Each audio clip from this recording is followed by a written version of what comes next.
Hey guys, tonight we're heading back to a time when falling asleep wasn't something you looked forward to. No silk pillows, no lavender sprays, no comforting playlists humming in the background. Just the stench of mildew-soaked straw, cold stone walls, and the ever-looming fear that what happened in your dreams might follow you into the daylight. You're in the Middle Ages now, where sleep was never just sleep. And let's be honest, if someone could drag you to trial just because you dreamed about the wrong person, well, you'd probably stick to power naps too. So, before you get comfortable, take a moment to like the video and subscribe, but only if you genuinely enjoy what I do here. And hey, drop a comment with where you're watching from and what time it is. Midnight in Madrid? 3 a.m. in Hanoi? I'd love to know. Now dim the lights, maybe turn on a fan for that soft background hum, and let's ease into tonight's journey together. You walk slowly down a narrow corridor. The stone under your feet is cold, the air stale with the scent of burned tallow and old prayers. The candle in your hand flickers like a nervous breath. Around you, whispers, real or imagined, curl through the dark. It's not fear of monsters that keeps people awake tonight. It's what happens when you dare to sleep.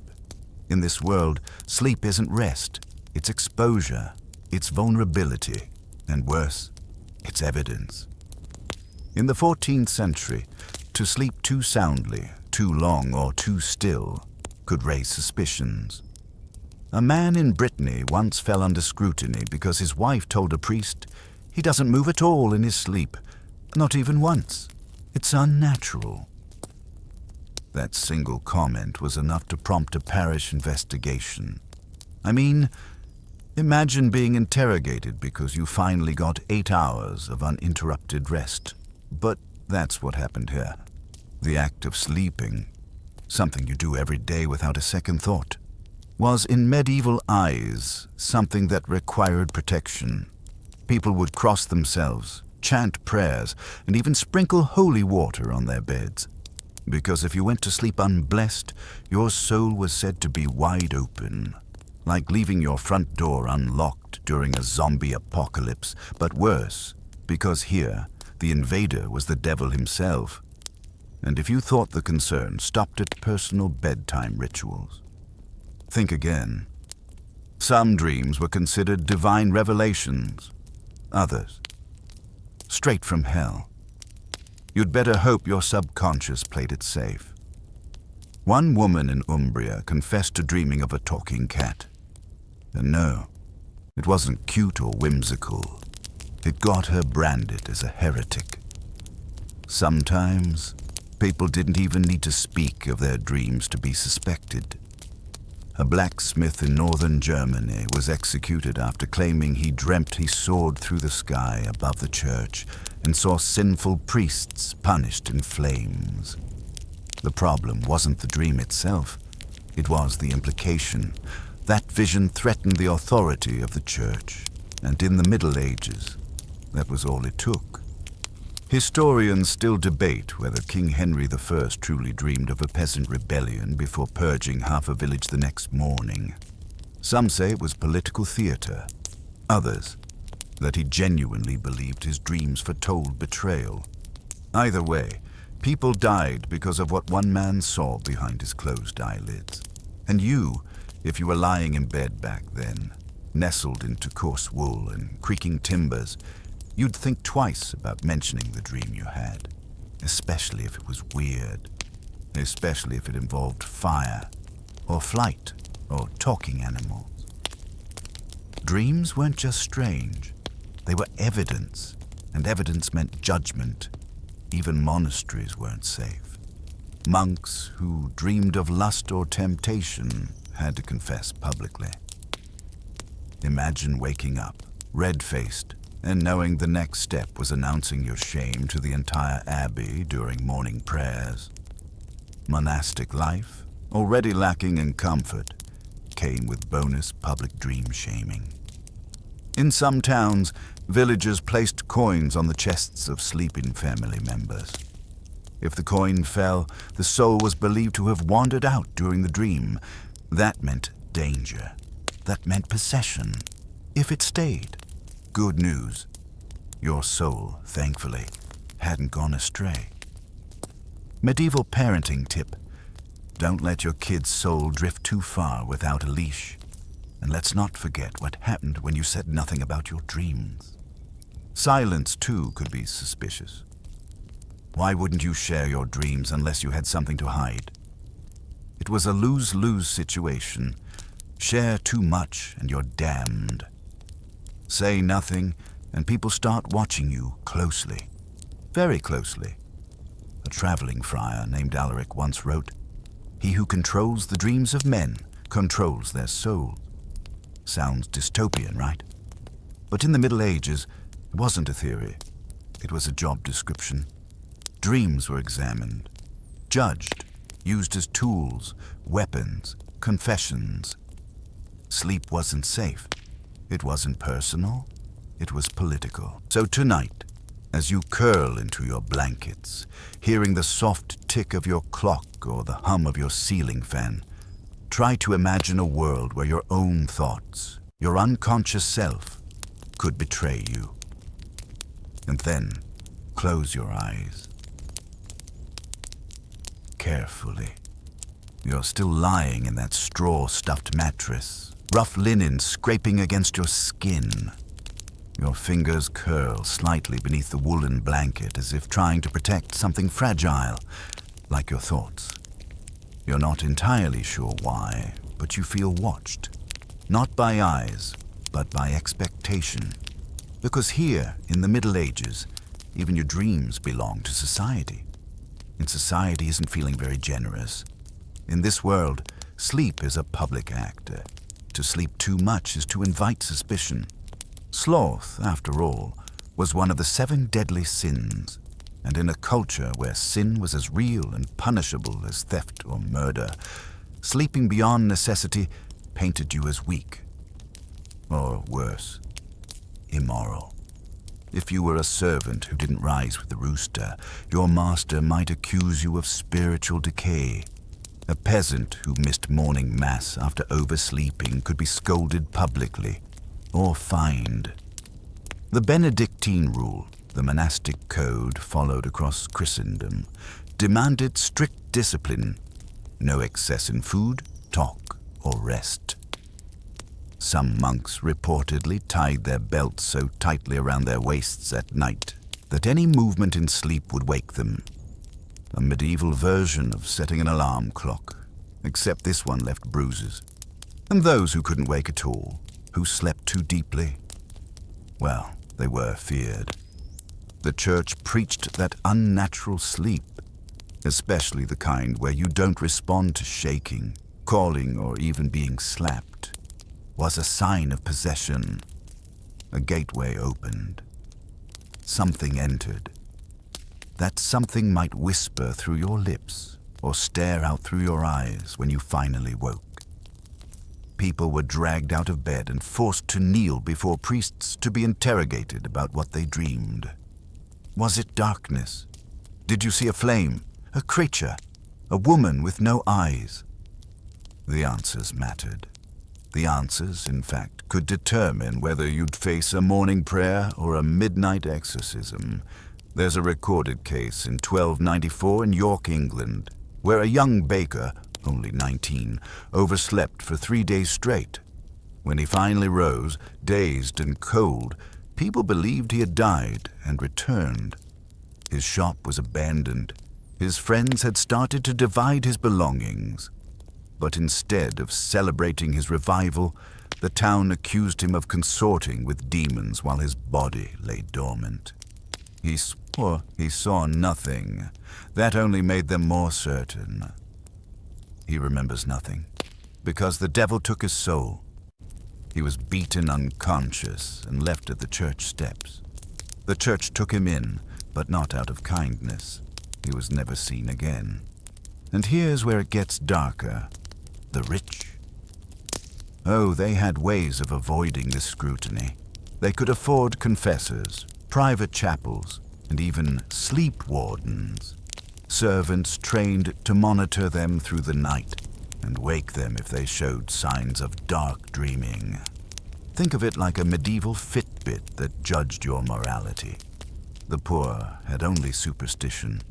A twig of rosemary under the pillow, salt lines at the doorway, knotted twine blessed by a half-blind monk. If you couldn't afford prayer, you bought fear.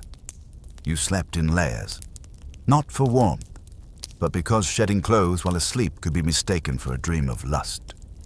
And dreams of lust, those could get you burned. Some towns had dream watchers, usually elderly widows or crippled veterans paid in bread or favors, who would watch others sleep and report anything strange. They were like night nannies, except they sometimes testified at your trial. Cozy, right? And let's not pretend it was all done in the name of faith. Much of this was control. The church wanted to control how you slept. The Lord wanted to control when you slept. Your family wanted to know why you slept. It was an era of open suspicion, and sleep, blessed, vulnerable, unconscious sleep, was your weakest hour. A man in Prague was executed after a traveling priest overheard him mutter in his sleep, "She shouldn't have died." That was all it took. His wife had passed months earlier under suspicious circumstances. No proof, no confession, just a stray phrase whispered in the dark. And that's the twisted part. Sometimes, what you said in sleep counted more than what you said awake. Historians still debate whether sleep talking was truly used as legal testimony, but several inquisitorial records suggest it may have played a role in accusations of heresy, which leads to one of the darkest jokes of the time. Best to die with your mouth open, lest the devil creep in through your ears. Funny, right? In that ha-ha oh no kind of way. So tonight, when you finally start to drift off, and your mind wanders to odd places, maybe keep your dreams to yourself. Better yet, don't move, don't mumble, and for heaven's sake, don't sleep too long. You never know who might be listening. The room is colder now. Or maybe it just feels colder because you know more than you did before. The walls haven't moved. The shadows haven't grown. But something shifted. In you. The quiet, once comforting, now presses against your chest like a weight. Because in the medieval world, dreaming isn't just private. It's political. It's sacred. It's dangerous. And for some, it's divine. You see, while sleep was treated with suspicion, dreams themselves held strange power.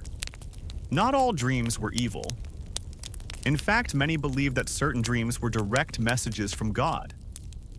The tricky part? Figuring out which ones came from heaven and which ones came from hell. Dreams were often viewed as revelations, mystical disclosures of truth, the kind that no priest or prophet could ever claim during waking hours. And sometimes, just sometimes, they changed everything.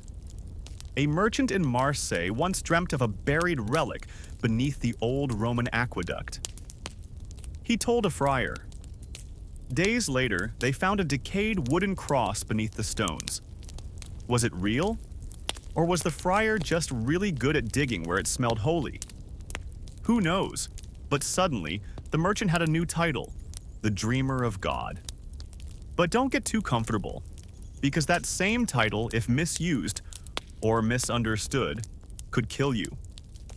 Dreams were powerful because they came with no filter, no priest in between, no hierarchy, no Latin translation, and to the church that was terrifying. A peasant woman claiming divine visions? That threatened order. A cobbler dreaming of angels who whispered future plagues? Dangerous.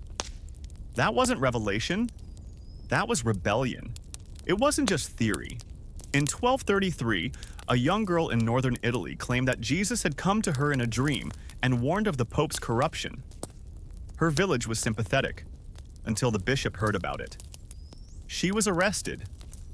Some say she was imprisoned in a convent. Others say she never woke again. Medieval ambiguity at its finest. Of course, not every holy dream ended in punishment. Some were celebrated, but only when they came from the right kind of person, a monk, a nun, a noble. Especially a noble. Funny how that works, huh? Saint Hildegard of Bingen, a visionary nun from the 12th century, reported vivid dreams of light, music, cosmic harmony, and divine instruction. Her writings were preserved, praised, and studied. She was canonized. Her dreams were acceptable because she stayed within the system. She dreamed politely. Others weren't so lucky. A shepherd in the Alps once claimed to have seen the Virgin Mary walking across the sky in a red robe.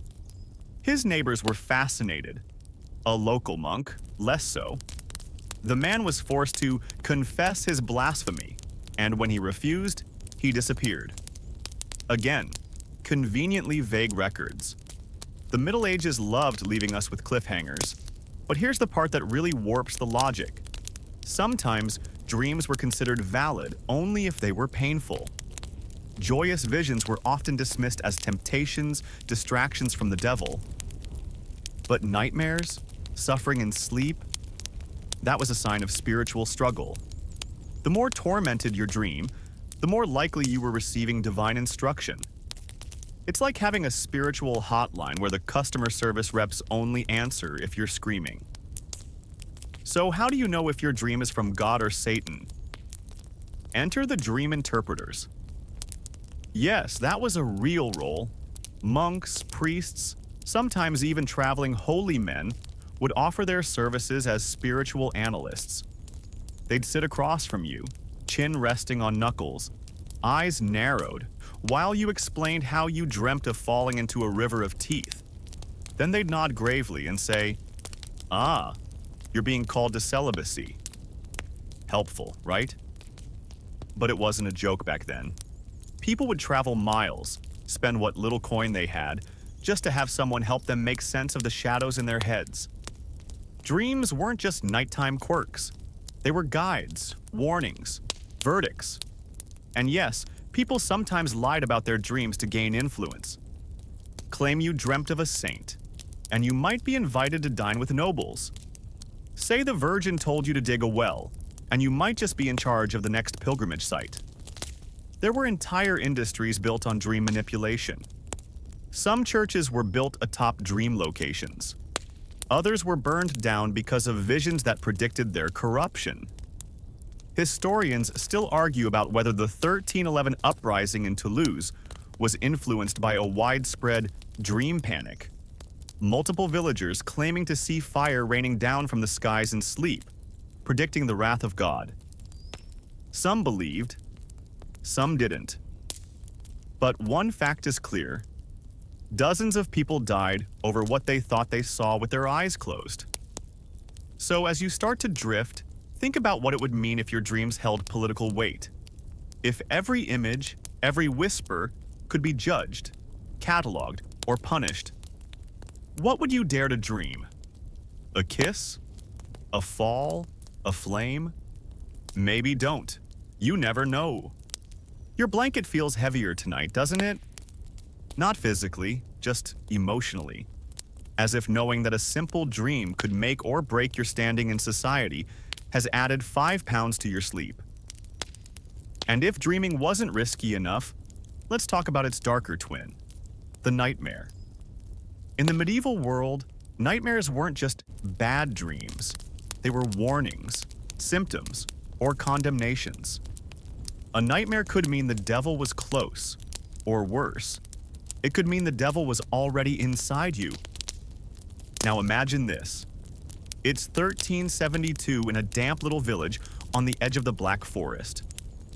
A young miller wakes up screaming, drenched in sweat, claiming he saw his mother rising from her grave, whispering Latin prayers she never knew in life. He can't breathe. His chest feels crushed.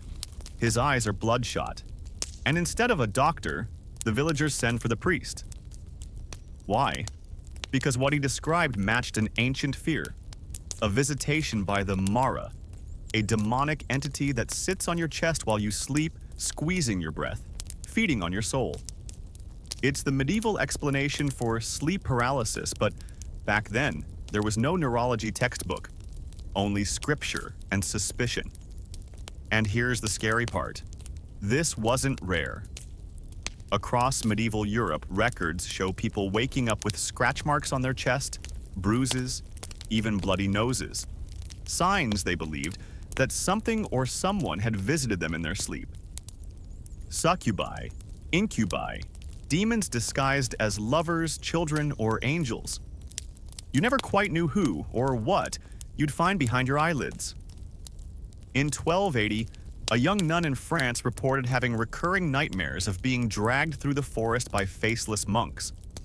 She described the sensation of branches cutting her skin, even though her body was untouched in the morning. Her abbess declared it a test of purity. The higher-ups, however, weren't so poetic. They exorcised her, twice. The logic went like this. If you dream of something evil, you must have invited it in. Your soul, even if unwillingly, played host, and that made you suspect. Which brings us to a troubling little detail. Nightmares could be used as evidence. A woman in Bologna, Italy, once accused her neighbor of witchcraft after dreaming that the woman poisoned her soup. The accused was taken to trial. No proof, no confession. Just one dream. She was tortured until she admitted that she had indeed cursed her.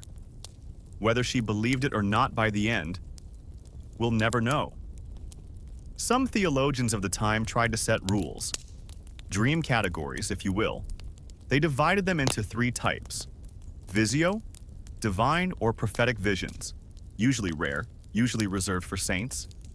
Somnium, natural dreams from your subconscious, not to be trusted. Insomnium, troubling dreams caused by illness, overeating, or demonic influence. Guess which one they believed you were having? Exactly. It didn't help that the causes of nightmares were poorly understood. Sleep near a cold wall? Risk. Sleep during a full moon? Risk. Eat too much pork? Risk. In fact, one 14th century physician blamed nightmares on wet vegetables and damp air, corrupting the humors of the brain. And while that may sound absurd now, it gave people a sense of control. If they could avoid cabbage and bad dreams in the same evening, maybe they were safe. But control was an illusion, because even innocent dreams could go sideways. A blacksmith once dreamed he kissed a cloaked figure. He laughed about it at the tavern the next day. 2 weeks later, he was dead. Plague. But the townsfolk whispered, he kissed death. They believed his dream had summoned it. And what about you? What happens when you wake from a nightmare? Do you shake it off? Or do you sit there, heart racing, trying to understand why your brain showed you what it did? In the Middle Ages, that pause, that quiet self-reflection, might have been enough to get you questioned. Even your hesitation was evidence. Some people went to sleep with a knife under their pillow, convinced it could pierce through a demon's shadow.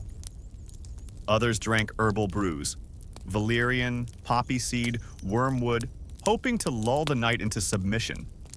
One 15th century noblewoman in Belgium paid a monk to watch her dreams, meaning he sat in a chair by her bed every night and took notes on her murmurs. Romantic? Not really. Necessary? For her, absolutely. Nightmares weren't personal. They were communal events. If you screamed in your sleep, your neighbors heard it. If you wept, your spouse noticed. If you thrashed, your children might whisper about it the next day. And if you described it, clearly, calmly, too confidently, that might be even more suspicious. Because in the logic of the time, only someone in league with darkness could describe it in such detail. It's a catch-22 worthy of Kafka, only 400 years early. You're still awake, aren't you? Maybe a little more cautious about drifting off than you were 20 minutes ago. Understandable. Because so far, you've seen how a single dream, or even a poorly timed nap, could land someone in prison, or worse.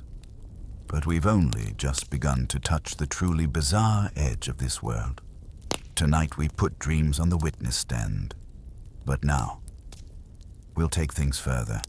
Because in the Middle Ages, dreams didn't just influence your fate. Sometimes they were used as evidence in court. Yes, you heard that right. People were literally tried based on what someone dreamed.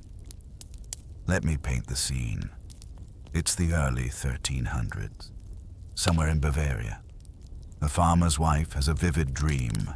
Her neighbor is seen walking through a graveyard under a red moon, carrying a severed goat's head, whispering curses in a language she doesn't understand. She wakes up in tears, terrified, convinced it was more than just a dream. That afternoon, she tells the priest, within a week, the neighbor is standing before a tribunal. This wasn't isolated. There are documented cases throughout medieval Europe where dreams were cited as accusations, particularly in trials related to heresy, witchcraft, and hidden sins. A dream, especially when repeated or corroborated by others, was seen not as coincidence, but as divine or infernal intervention. After all, how could a peasant woman imagine such vivid details? Unless God had shown them to her. Or worse, unless the devil was using her as a mouthpiece. Let's take a famous example. The case of Brother Thomas of York, a monk accused in 1268 not because of anything he did, but because of what another monk dreamed. That monk claimed he saw Thomas lighting candles upside down before a shadowy altar, reciting prayers backward, a classic sign of demonic ritual.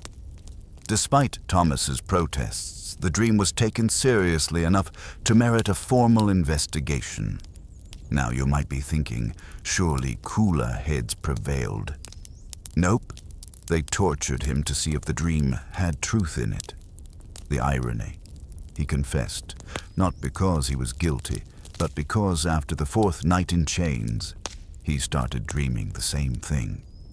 The image planted in his mind had wormed its way into his subconscious. When asked if he had now seen the truth, he whispered, yes. That was enough. The church called it divine revelation. Modern psychologists might call it psychological conditioning under duress. Tomato. And here's something even stranger. Some medieval thinkers actually tried to codify dream law. One 12th century canonist named Reginald of Chartres wrote an entire treatise on the legal weight of nocturnal visions. He believed that if at least 3 people dreamed the same thing about someone, it could be considered a whisper from heaven. Yes, 3 dreams equals admissible evidence. In one village, a woman was executed for sorcery after 3 neighbors dreamt she turned into a crow and pecked at their roofs. That's it. No witch's mark, no spell book, just 3 suspicious REM cycles. Historians still debate whether such cases were widespread or localized hysteria. But the fact that anyone ever stood before a judge to answer for something that happened in someone else's imagination, that alone speaks volumes. And think about the implications. This wasn't a justice system based on actions. It was a justice system based on intuition, fear, and symbolism. A trial could begin with the sentence, "Last night I saw a vision," and no one would laugh. Because if they did, if they mocked a dream, they risked being next. It worked both ways too. Some defendants tried to defend themselves with dreams. I dreamed of Saint Michael blessing me. I was told in sleep I am innocent. But unless a priest verified the dream as spiritually valid, it meant nothing, which of course gave clergy massive power over both the conscious and unconscious minds of the people. So here you are again, lying still, listening to the wind outside. And you wonder if someone dreamt something about you, a mistake, a lie, a fear. They might believe it's real. They might act on it. They might accuse you. In the 15th century, there's a story of a merchant who was stabbed in the market square after a man claimed he dreamt the merchant would betray the town. There was no trial, only belief and blood. This is what fear does. It hijacks reason. And in a world where dreams carried divine weight, fear became policy. So tonight, as you shift your pillow and settle deeper into sleep, just know this. Back then, you didn't need to commit a crime. Someone else just needed to dream that you did. Sleep tight. You haven't moved in a while. Maybe you're clutching the blanket a little tighter. Maybe you've shifted your position to lie on your side, just in case lying on your back looks too much like you're summoning something. Smart choice. Because tonight, we're heading into even murkier waters. How the medieval mind believed dreams could be used to predict death. Yes, death omens. But not in the way we might think. No grim reaper in the hallway. No flickering candle that mysteriously blows out. In the Middle Ages, death came quietly, tiptoeing through your dreams like a whisper in a cathedral. And when it did, people paid attention. You see, unlike today, where we might dream about falling or losing teeth and then spend 5 minutes Googling it over coffee. People back then took dream omens very, very seriously. A withered tree in your dream. Someone close to you will die. A black dog pacing in a circle. You'll die. A red cloth torn in half. Your family will die. Basically, if you dreamed of anything, someone was probably going to die.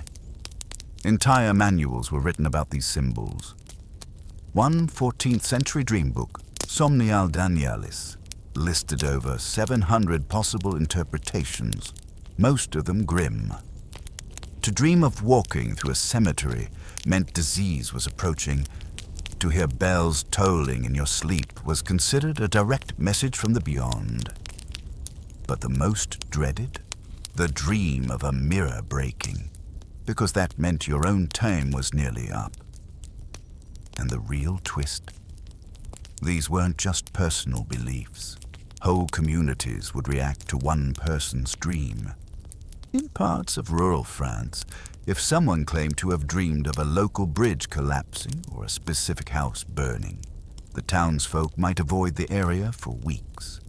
And if the dream came true, that dreamer was elevated, revered, or occasionally feared, because now they had a gift or a curse. In 1319, a nun in Flanders claimed she dreamed of a raven pecking at the church bell. 2 days later, the abbey's oldest sister died in her sleep. The story spread so fast that pilgrims began arriving just to speak to the nun. But when she began predicting more deaths, the abbess silenced her. Literally, she was confined to a cell for the rest of her life. Too accurate, it seems. Even monarchs weren't immune. King Philip IV of France reportedly cancelled an entire diplomatic meeting after dreaming of drowning in a sea of ink, interpreted by his astrologer as a warning of political betrayal. A few weeks later, 2 of his allies turned against him. Did the dream cause the panic that led to the betrayal? Or was the dream the truth all along? Historians still argue about it. But here's where things get creepier, because dreams weren't just predicting death. Sometimes, people believed they were visited by the dead in their dreams, not as ghost stories, but as warnings or pleas. These weren't horror movie jump scares. They were morally charged encounters. A deceased uncle might appear and beg for prayers, saying his soul was stuck in purgatory. A long-dead wife might visit in sleep, angry that her grave had been neglected. People would wake up weeping, panicked, and act, lighting candles, donating to churches, or digging up old plots just to check. In one well-known case from 1423, a wealthy merchant in Florence built an entire chapel because his father appeared in a dream, coughing smoke and begging for absolution. That chapel still stands today, a literal monument to a guilty nap. Some people feared dreaming so much they stopped sleeping altogether. They would sit upright, eyes red, sipping weak ale or chewing bitter herbs to stay awake. Others tied bells to their wrists so they'd be startled awake if they drifted off. Because the night wasn't rest, it was risk. And then, of course, there were the dreamers whose deaths matched their visions exactly. One case from Cologne tells of a boy who dreamt he was trapped beneath the floorboards of the church. He told his parents, who laughed nervously and made him promise to say his prayers. A week later, he vanished. 3 days after that, his body was found buried beneath a collapsed wooden beam inside the church. Coincidence? Maybe. But try telling that to a medieval parent. So what would happen if you lived back then? What if you told someone about a dream? Say that your cousin was covered in bees and calling your name, and then 2 weeks later he died from a fever. Would they thank you for the warning, or accuse you of dark arts? Probably both. You'd be shunned and sanctified in equal measure.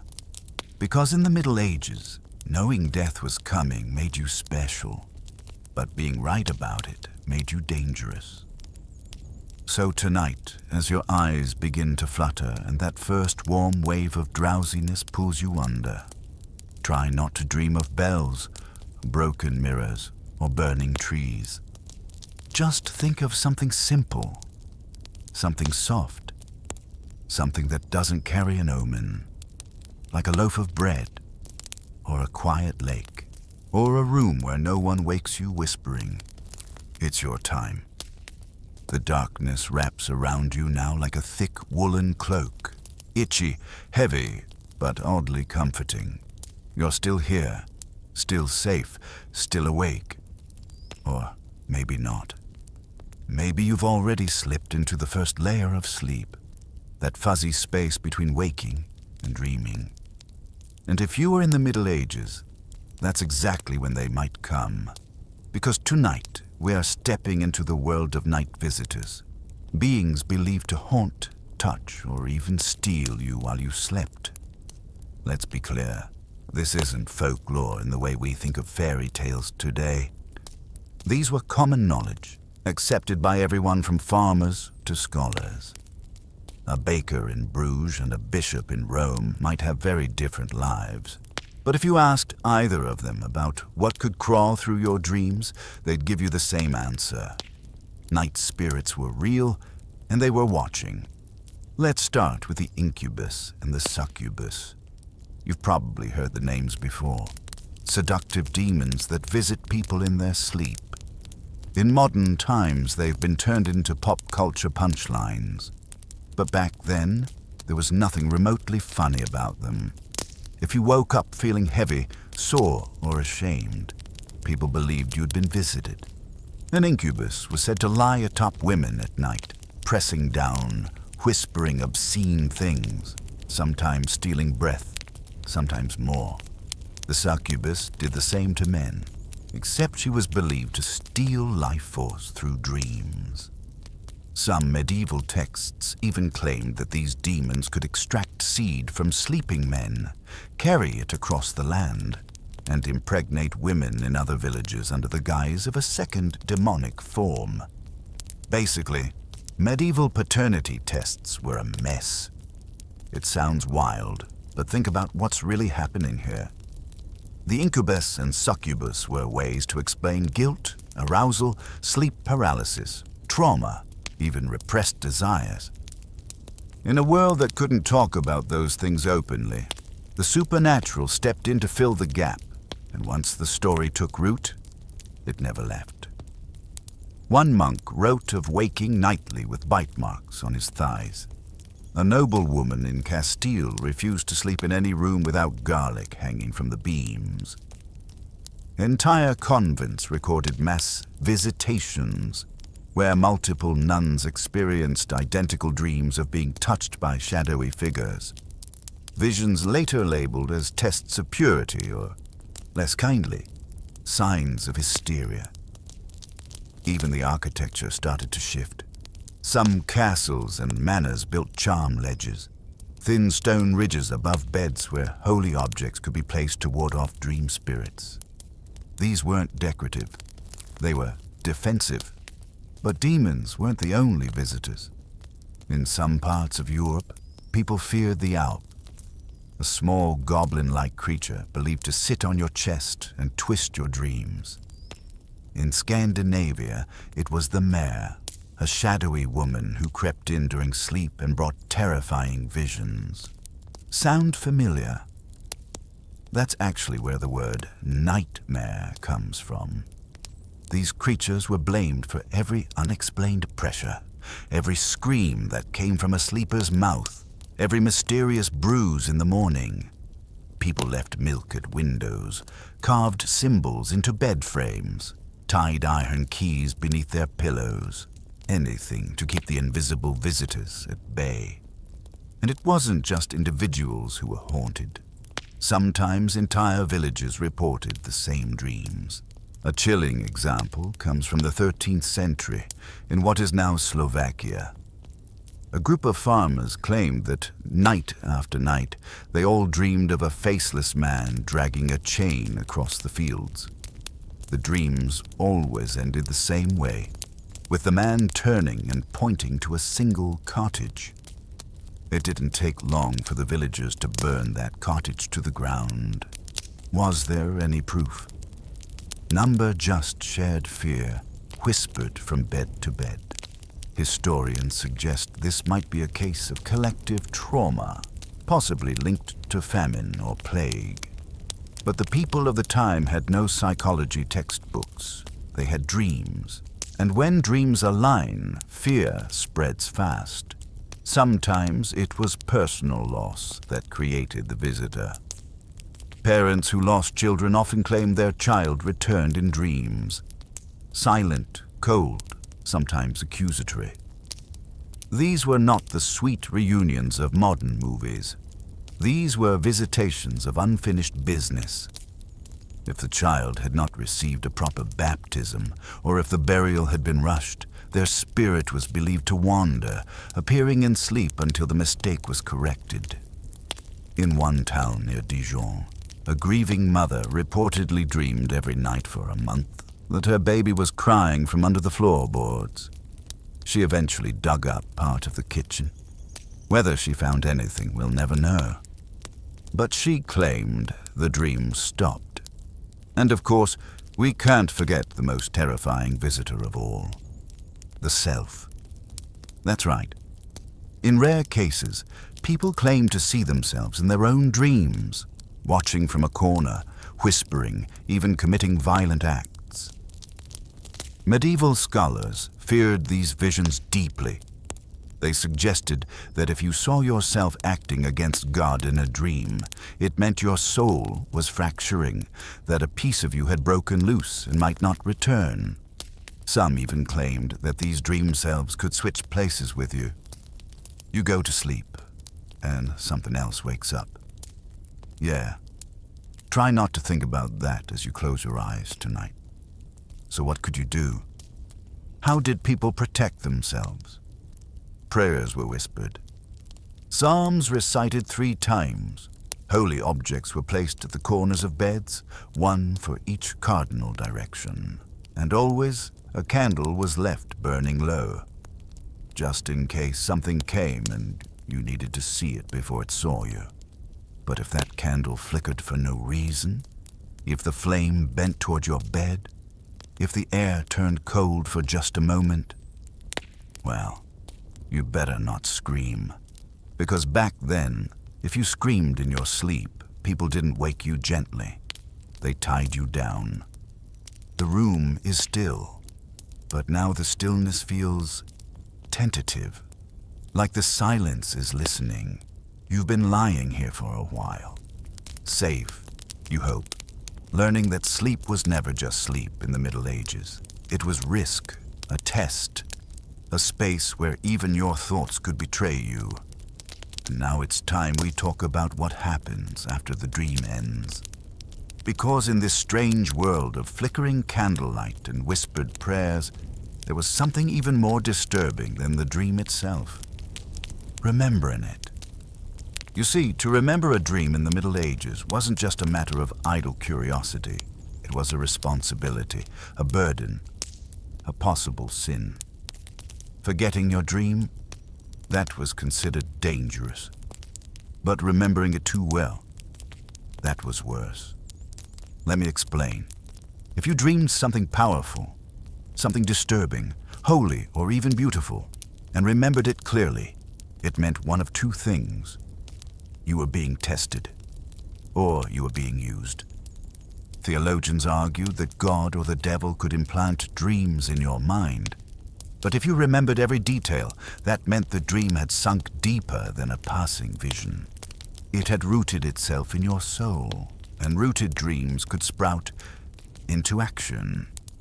And that's where fear began.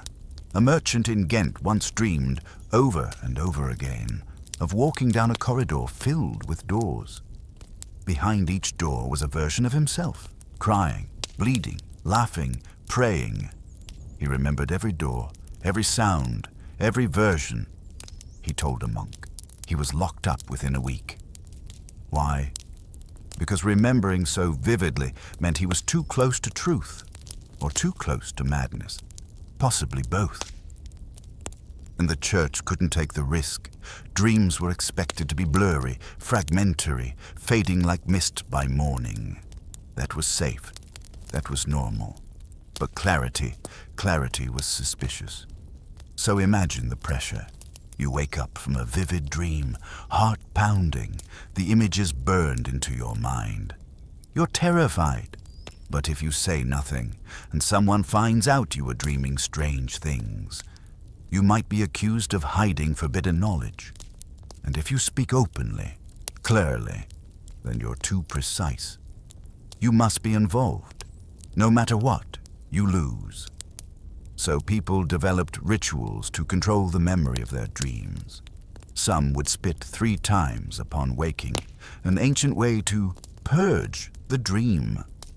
Others would immediately drink water infused with sage to blur the memory, weakening its spiritual grip. One nobleman from Aragon even commissioned a dream book filled with blank pages, so he could draw small symbols of his dreams instead of describing them out loud. Think of it as a medieval emoji diary, safer that way. But there were exceptions. Certain monastic orders trained specifically to remember dreams with precision. Why? Because they believed God spoke through dreams with encrypted messages. The monks would sleep in shifts, wake to record every sensation, and then meet at dawn to compare notes. This wasn't superstition. It was spiritual surveillance, like a divine intelligence agency. In some abbeys, monks who remembered too many dreams were moved to isolated cells, just in case. Think of it as an ancient version of quarantine, but for your mind. Outside the monastery, though, remembering a dream too well could lead to your neighbors viewing you with suspicion. You were marked. People might begin avoiding your shadow, crossing themselves when you passed, leaving you bread on your doorstep, but never speaking your name. In part of rural England, there's record of a woman called the Dreaming Girl, not because she was asleep all the time, but because she once described a dream in such detail, with such terrifying clarity, that the local priest called it a divine curse of memory. She lived the rest of her life in silence, by choice or by pressure. We'll never know. And here's the catch. Some people began to fake forgetfulness.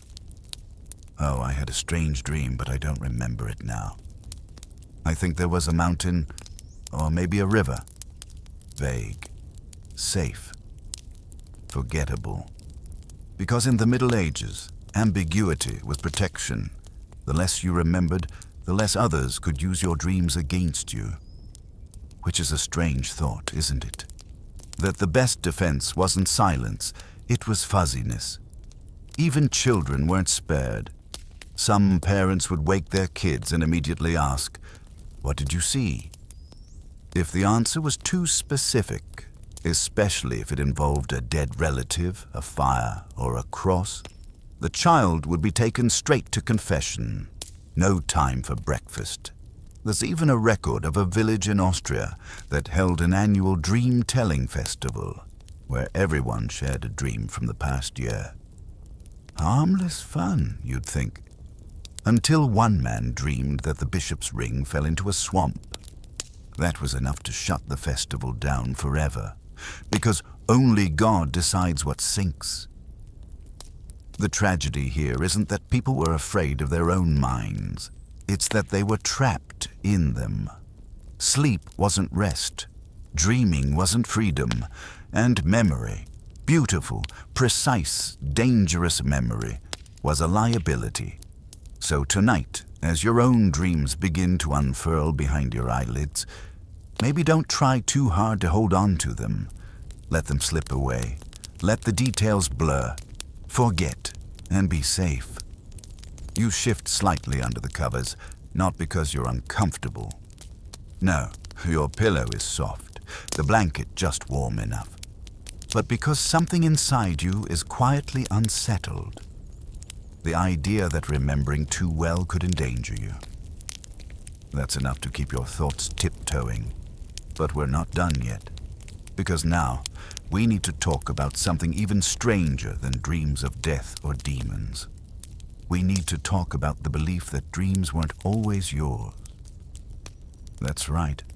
In the Middle Ages, people sometimes feared that your dreams could be put there by someone else. This wasn't just metaphor. This was deliberate dream manipulation through spells, curses, and what they called night sending. Imagine this. It's 1387 and you're a young scribe in Bruges. You've been having terrifying dreams for a week. Faces melting, animals speaking in twisted Latin, shadows pouring through the cracks in your bedroom wall. You haven't wronged anyone, you haven't sinned, well, not more than usual, and yet you wake every night gasping. The priest listens. He nods slowly, and then he tells you, someone has sent these dreams to you. This wasn't fringe belief. In fact, it was a central part of how medieval people understood illness, anxiety, and unexplained changes in behavior. If your dreams suddenly turned cruel, someone, likely a neighbor, a rival, or an estranged lover, was to blame. And how exactly did they do it? Through objects. Tiny tokens hidden near your bed. Charms whispered over your sleeping form. Wax figures melted during twilight prayers. Even food or drink could be laced with dream-sending energy. The idea was that your body would rest, but your soul would be taken, led down dark corridors by someone else's will. One 15th century text describes a method in which a cursed ribbon, yes, a ribbon, tied around a bedpost could cause dreams of drowning. If tied in a knot with the sender's name written in ash, the dreamer would see the sender's face every time they closed their eyes. Creepy, absolutely. But to them, completely plausible. And the remedy? Well, that depended on who was sending the dreams. If it was someone mortal, say a bitter former friend, you could try to send the dream back. This involved complicated rituals involving mirrors, salt circles, and, occasionally, sacrificing a chicken at dawn. not for food, for symbolism. But if the dreams came from a spiritual source, a witch, a demon, or something worse, then you had a real problem. These dreams couldn't just be returned. They had to be burned out. That's where the terrifying concept of soul scalding came in. Yes, soul scalding. It's as unpleasant as it sounds. The idea was to sweat the dreams out, literally, through extreme heat. You'd be placed in a pitch-dark room filled with steam, sometimes produced by boiling wormwood, sometimes by burning sulfur, and left alone, praying aloud until the visions passed, or until you collapsed. Medieval spas were not relaxing. Sometimes, instead of confronting the source of the dream, people tried to trap it. There are records of dream catchers, not the feathered Native American kind, but small, rune-carved cages hung over the bed, meant to lock dreams before they reached you. If you had a particularly strong one, it might rattle or shift slightly during the night. That sound? Supposedly the dream clawing to get in. But the most chilling belief of all, that some people could enter your dreams on purpose. These were called sleepwalkers, but not in the way we think of it. In medieval lore, sleepwalker was someone who trained themselves through fasting and isolation to separate their soul at night and walk through the dreams of others. They weren't asleep in their own beds. They were awake in someone else's dream, watching, whispering, manipulating. And if you saw them in your dream and remembered it clearly the next day, you were expected to confront them, or kill them, because if you didn't, they'd come back again and again, and each time they'd go deeper. In 1322, a noblewoman in Naples accused her maid of dream intrusion. She claimed the girl had appeared in her dream every night for a fortnight, whispering you're wasting away. Sure enough, the noblewoman fell violently ill. The maid was arrested and interrogated. She insisted she had done nothing, but under pressure, she confessed to visiting the mistress's soul. She was executed. For a dream she might have entered, it wasn't just superstition, it was control.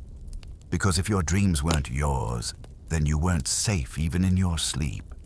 Your very mind could be colonized. And let's be honest, we still fear that today. We just call it something else. Manipulation, gaslighting, digital overexposure. We still wonder if our thoughts are ours. The Middle Ages just turned those fears into demons, charms, and ribbons tied to bedposts. So tonight, when your dreams begin to form, when the colors deepen and the air around you quiets, be mindful. If you see someone you don't recognize in that dream, someone who seems too real, ask yourself, did they belong there? Or did someone send them? There's a certain stillness now, a deeper quiet than before. Maybe it's because the house has finally gone to sleep. Maybe it's because your own breathing has slowed. Or maybe, just maybe, it's because something has noticed you listening. Let's hope it's just the first one. Because tonight, we peel back another layer of medieval sleep. One that makes everything we've talked about so far feel quaint. Because what if you didn't dream at all? What if instead you left? Yes, left your body. Because in the Middle Ages, people believed that during sleep your soul could wander. This was called soul flight, and it wasn't symbolic. It was real as your neighbor borrowing your ladder. Except instead of borrowing tools, your soul was borrowing space, drifting through the world, invisible, untethered, vulnerable. The idea was simple. While your body rested, your soul could slip out through the mouth, or sometimes through the nostrils. Yes, really, and roam the earth. Some said it floated gently above you. Others believed it could travel far, across rivers, mountains, even into heaven or hell, before returning just before dawn. And this belief wasn't just held by peasants. Scholars, monks, even physicians wrote about it. St. Augustine once described sleep as a light death, a brief detachment of the self from the shell. Others took it further, suggesting that if the soul became delayed or distracted, it might not return in time. And that, dear listener, is how some people explained sudden death in sleep. Not heart failure, not stroke, just a soul that wandered too far and didn't make it back. So people began to take precautions. One common method, sleeping with a silver coin under the tongue. The idea was that if your soul slipped out during the night, it would remember the weight, the coolness, and use it as a guide to return. Like a medieval GPS system. No coin, no way back. In fact, some families buried their dead with a coin still under the tongue, just in case the person had been called away too early. This is actually where the myth of paying the ferryman with a coin comes from, except in the medieval version, you were the one paying to return, not to leave. And there were other signs. People who slept with their eyes slightly open were feared, because it was believed that if the soul departed while the eyes remained cracked, something else might get in. A wandering spirit, a demon, or the soul of someone else who hadn't returned home. So they stitched the eyes shut of the dead. But also, sometimes, the sleeping. Yes, a strange custom in parts of medieval Brittany involved gently binding the eyelids of restless sleepers with linen soaked in holy water, just in case. Because open eyes were an open door. It gets worse. There were reports, real ones in the minds of the people at least, of people waking up in the wrong bodies. A farmer who spoke a language he'd never learned. A nun who suddenly remembered the life of a man who died in Spain. These weren't dismissed as nonsense. They were treated as evidence of soul collision. Two wandering spirits bumping into each other mid-dream and taking the wrong exits home. How do you fix that? Exorcism, of course. Or, if the priests were feeling modern, ice baths and fasting. But most people didn't want to get that far. So they tried to anchor the soul in place. Rings of salt were drawn around the bed. Not to keep things out, but to keep you in. Some even tied soft threads from their wrist to the bedpost, as if trying to remind their spirit, this is where you belong. You laugh. But are you sure you've never woken up in a room that felt just slightly wrong? That's the fear they lived with. That you might drift too far, or forget the way back, or worse. Return changed. There's a chilling tale from the 14th century about a boy who fell asleep under a willow tree. When he woke, he refused to speak, refused to eat, just stared at his reflection in water. After 3 days, he whispered, "I'm still dreaming." He never said another word. Now, was it illness, epilepsy, a dissociative episode? We'd have labels now. Back then, they just whispered. His soul got stuck. And of course, there were those who chose to send their souls wandering. Mystics, visionaries, heretics. They trained themselves to enter trances so deep they could walk in dreams while others slept. But this came at a price. Their waking lives grew thin, pale, fragile. They were constantly hungry, distracted, and eventually, most of them disappeared. Into death or madness, no one was quite sure. Because when you let your soul wander too far, something else might start following. So tonight, if your dreams start to stretch out like long corridors, if you find yourself standing somewhere too vivid, too detailed, too cold, touch your lips. Is there a coin? If not, be careful. You're not just dreaming. You're traveling. You're deeper now, beneath the noise, beneath the comfort, beneath even your own thoughts. This is where the walls get thin, where imagination and memory begin to swap masks, where the air feels heavier, like it's holding its breath with you. Because tonight, you're going to learn about the people who were hunted through their dreams. Not metaphorically, not by guilt or regret, but literally.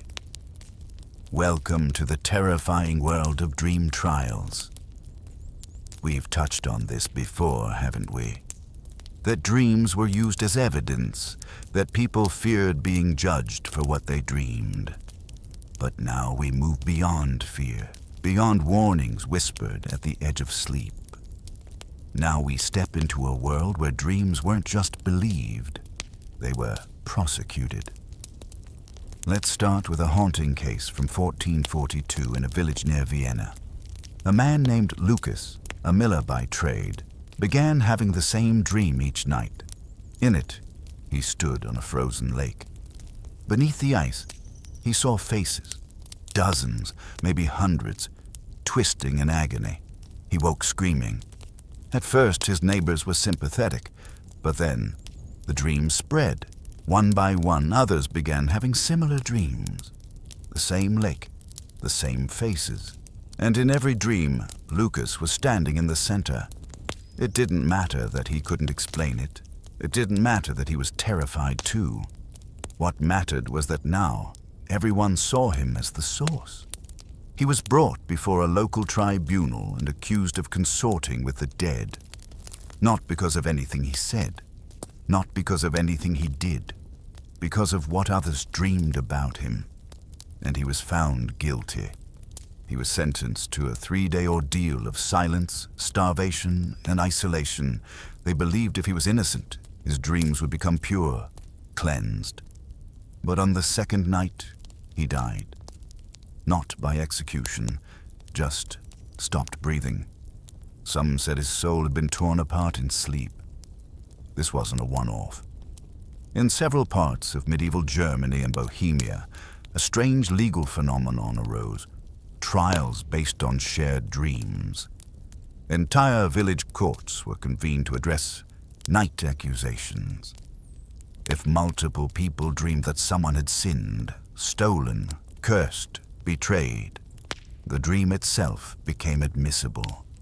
A man in Saxony was jailed for a month after 3 elders claimed they saw him in dreams eating raw meat beneath the altar. He was vegetarian, didn't matter. These were called phantasmic hearings. No evidence, no witnesses, just dreams. And before you assume this was some peasant superstition, consider this. Records show that some of these hearings were overseen by clergy and nobility. One bishop in 1471 issued a decree stating that recurring visions among the faithful are not to be dismissed, but weighed with the gravity of sin itself.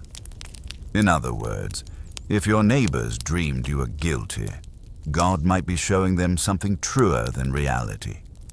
After all, they said, isn't the soul more honest in sleep? Let's sit with that for a moment. Imagine someone dreams you committed a crime. Maybe they tell a priest. Maybe a second person has the same dream. Now you're being watched, tested, shunned. All because of something you never did, but someone else's unconscious mind insists you did. It's like the worst version of social media ever. No receipts, no appeals, just vibes. But it didn't end with human judgment. Some believed that God himself might accuse you in your own dreams. A popular legend told of a butcher who, after cheating customers for years, dreamed of a blindfolded angel pointing a scale at his chest. He awoke sobbing, tried to give back what he had stolen, confessed to the priest, but the priest said the dream was the trial. The verdict was given. The butcher died the next morning. Coincidence? Maybe. Or maybe that's just how divine sentencing worked. Quiet, inevitable, final. Some people, terrified of this idea, stopped sleeping altogether. Or they developed a practice called dream fasting, a form of psychological cleansing where you deprived yourself of food, water, or warmth before bed in hopes of purifying your dreams. In theory, if your soul had nothing to feed on, neither would your guilt. Others took it further, sleeping surrounded by objects of virtue, family heirlooms, relics, handwritten confessions, like spiritual armor. Because if their dreams turned dark, they could at least say, "I was trying." There's a recorded case of a nun who wrote down her dreams every morning and burned the pages at dawn. She feared that if anyone saw what she saw at night, they'd think she was a heretic. We don't know her name. We only know what she wrote in her last entry before she vanished. Tonight, I was put on trial again. The judge wore my face. So where does that leave you? Lying still in the quiet, in the dark. You haven't hurt anyone. You haven't broken any laws. But if someone dreamed you did, if your friend, your sibling, even a stranger, woke one day and said, "I saw you doing something terrible last night," would they believe it was just a dream? Or would they believe it was the truth? And worse, would you? You're still here.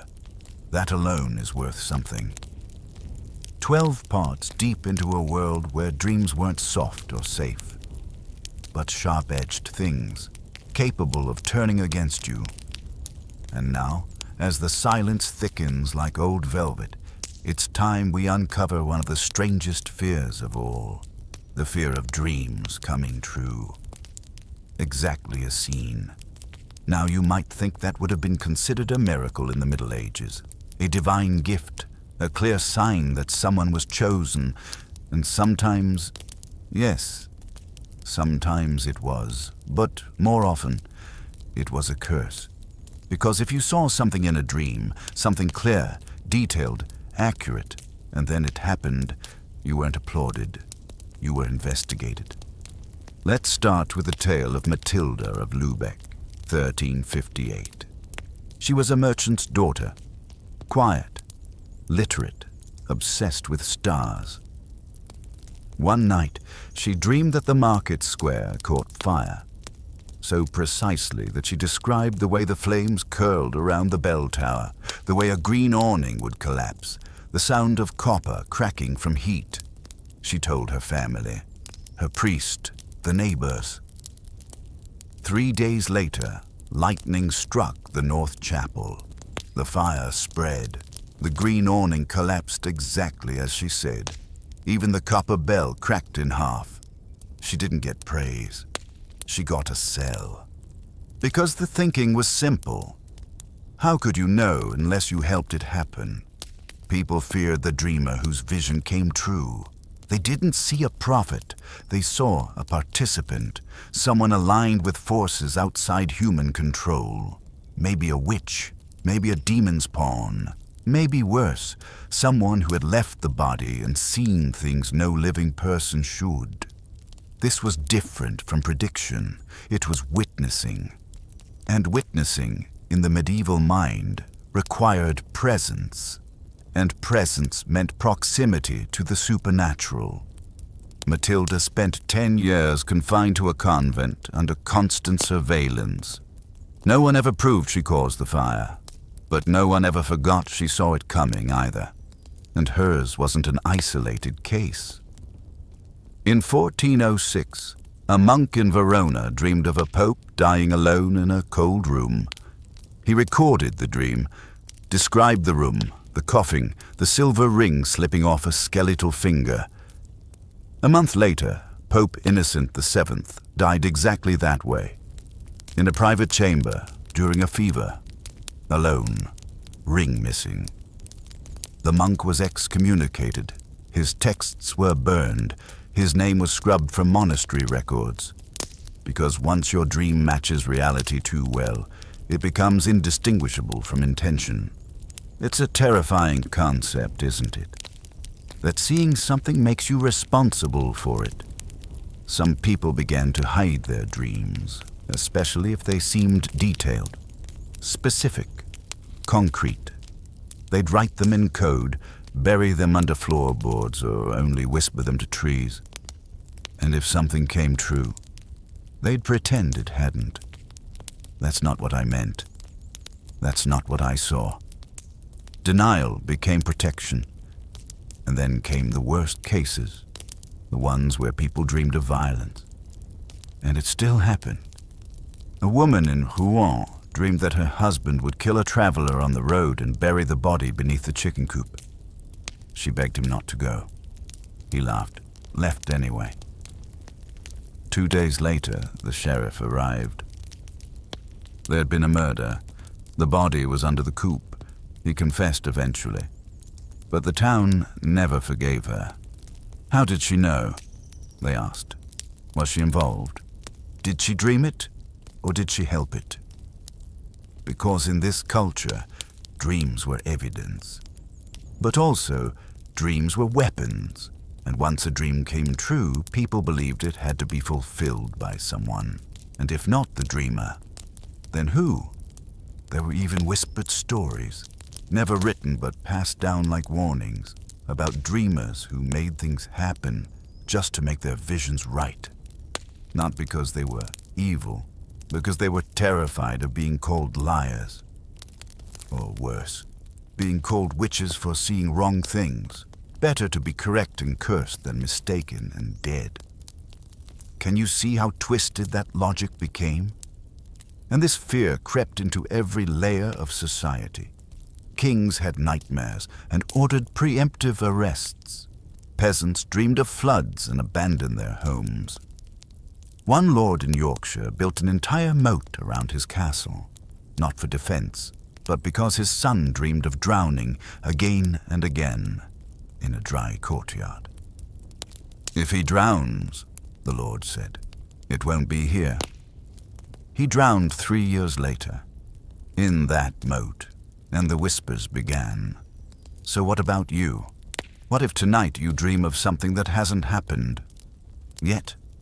What if you wake and feel a certainty down to your bones, a detail so sharp you know it's more than just your imagination? Do you write it down? Do you speak it aloud?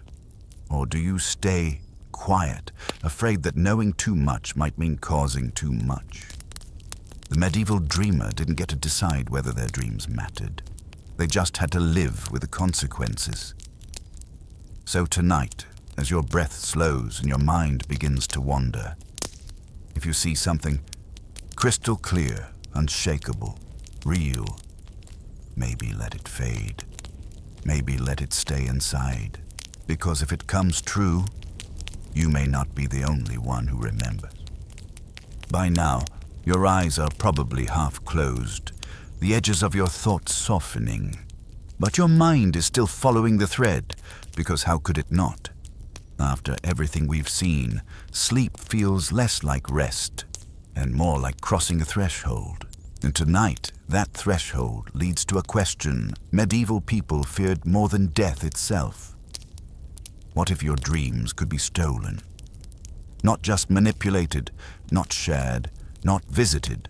Stolen completely and entirely. Taken from your head while you slept, as easily as someone lifting a ring from your finger.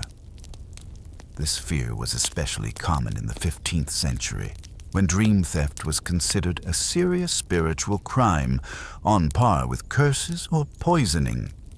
The idea was this: if someone else could take your dream, they could steal your thoughts, your memories, even your destiny. And yes, they believed dreams could contain pieces of your fate, which meant that to lose one wasn't just unsettling, it was soul loss.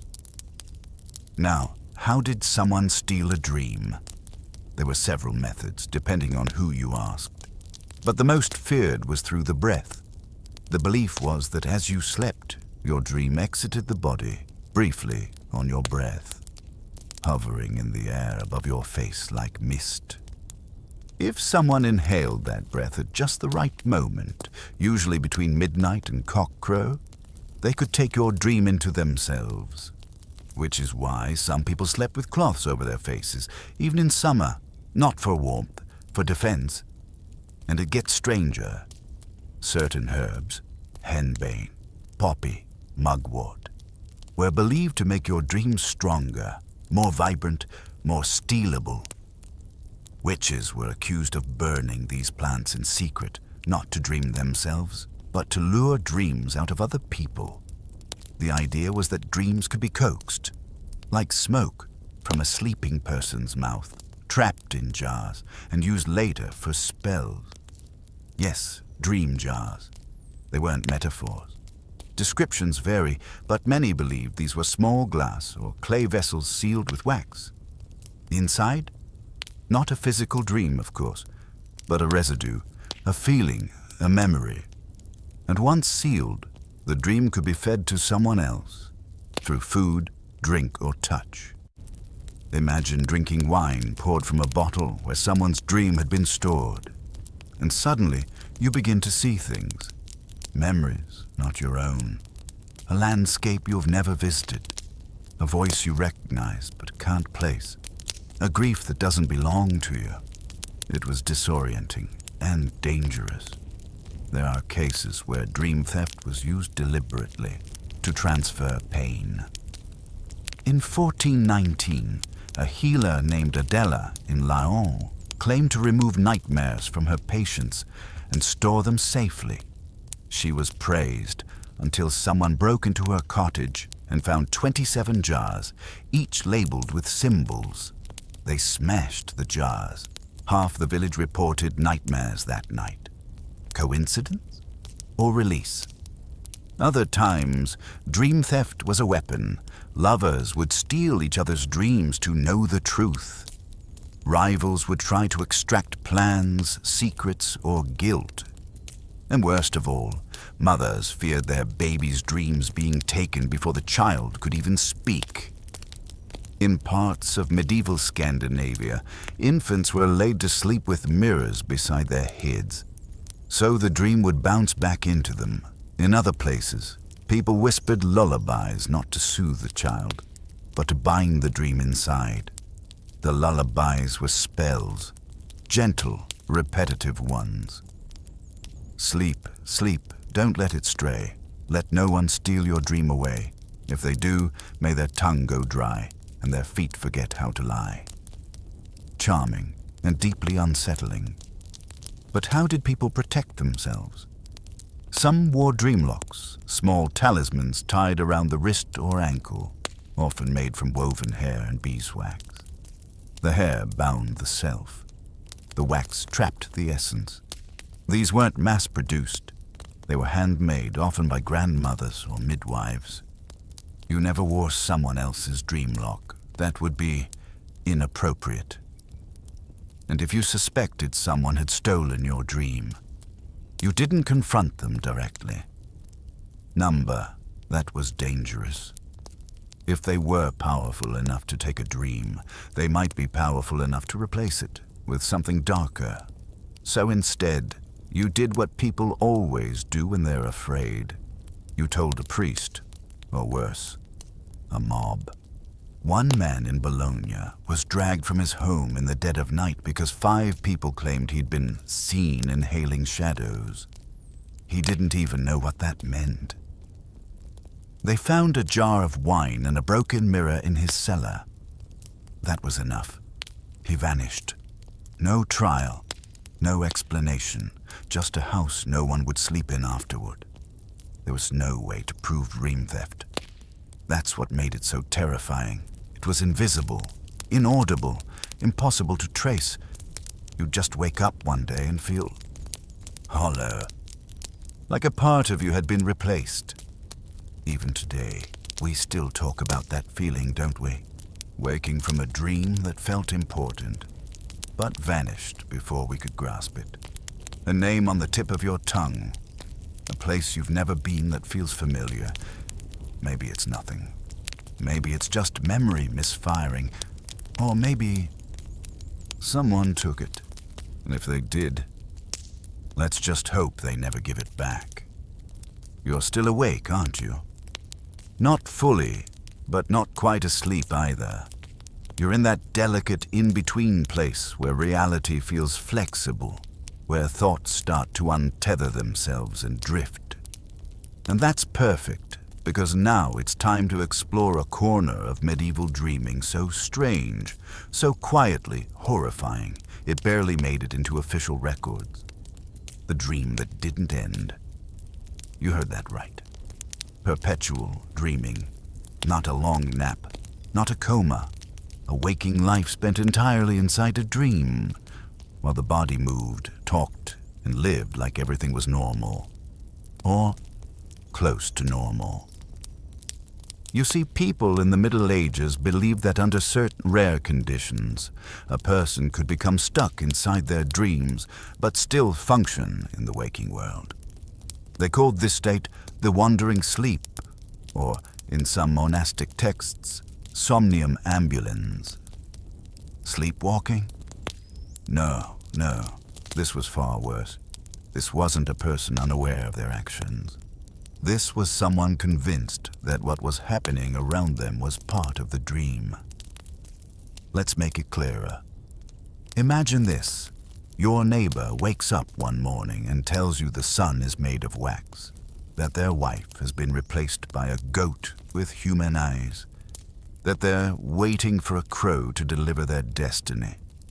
You laugh until they stop laughing, until they say, "No, really, you're part of it too. You're not supposed to be here yet." And then they go about their day, feeding the animals, mending the fence, smiling politely at church, still dreaming. This phenomenon was feared not just because it was disturbing, but because it was contagious. That's right. Medieval accounts describe shared dream states, where a wanderer would slowly pull others into their unreality. There's a record from 1473 in a Flemish village where 4 people began acting strangely over the course of a month. Each one claimed to be having the same dream even while awake. A meadow, a white dog, a well filled with feathers. They all described it identically. Same smells, same breeze, same laughter echoing from nowhere. Eventually, the village priest declared them infected. The term used, somniferosis. They were removed from the community, placed in an abandoned barn and watched through slits in the wall. No one knows what happened to them. The barn burned down a few weeks later. Accident, or part of the dream. See, the real fear was this. What if you're the only one not dreaming? Or worse, what if everyone around you is, and you're the one who's wrong? This fear led to some bizarre practices. In certain monasteries, monks would be tested at random, asked to describe mundane objects in extreme detail. If they hesitated, or if their answers seemed off, the candle smells like winter, or that bread is bleeding. They were removed from the chapel for observation. Not punished, just set aside, until they remembered the real world. Sometimes they never did. Families had their own methods.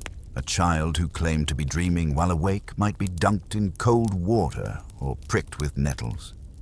If they didn't cry out, or if they laughed, the family would assume they were too deep in the dream to return, and so they'd stop calling the child by name, stop speaking to them directly, let them fade, because engaging with a dreamer could trap you too. One story tells of a baker who spoke daily to his sister, who believed she was a queen married to the moon. For years he played along, until one morning he announced he had seen her castle in his dream. From that day forward, he never made bread again, just stacked stones into circles, said he was building the courtyard. They buried him next to her, eventually. And here's the part no one liked to admit. Sometimes the dreamers were right. They would make predictions, accurate ones. They would sense death before it arrived. They would draw symbols they'd never seen in waking life. Then those same symbols would show up carved into trees miles away. Were they deluded or tuned into something beyond?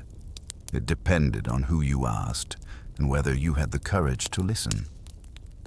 So now you might be wondering, how did people protect themselves? They developed dream rituals not just before sleep, but after waking, to prove to themselves that they were in the real world. A bite of bitter root, a scratch drawn on the inside of the arm, reciting their full name backward while looking in a mirror.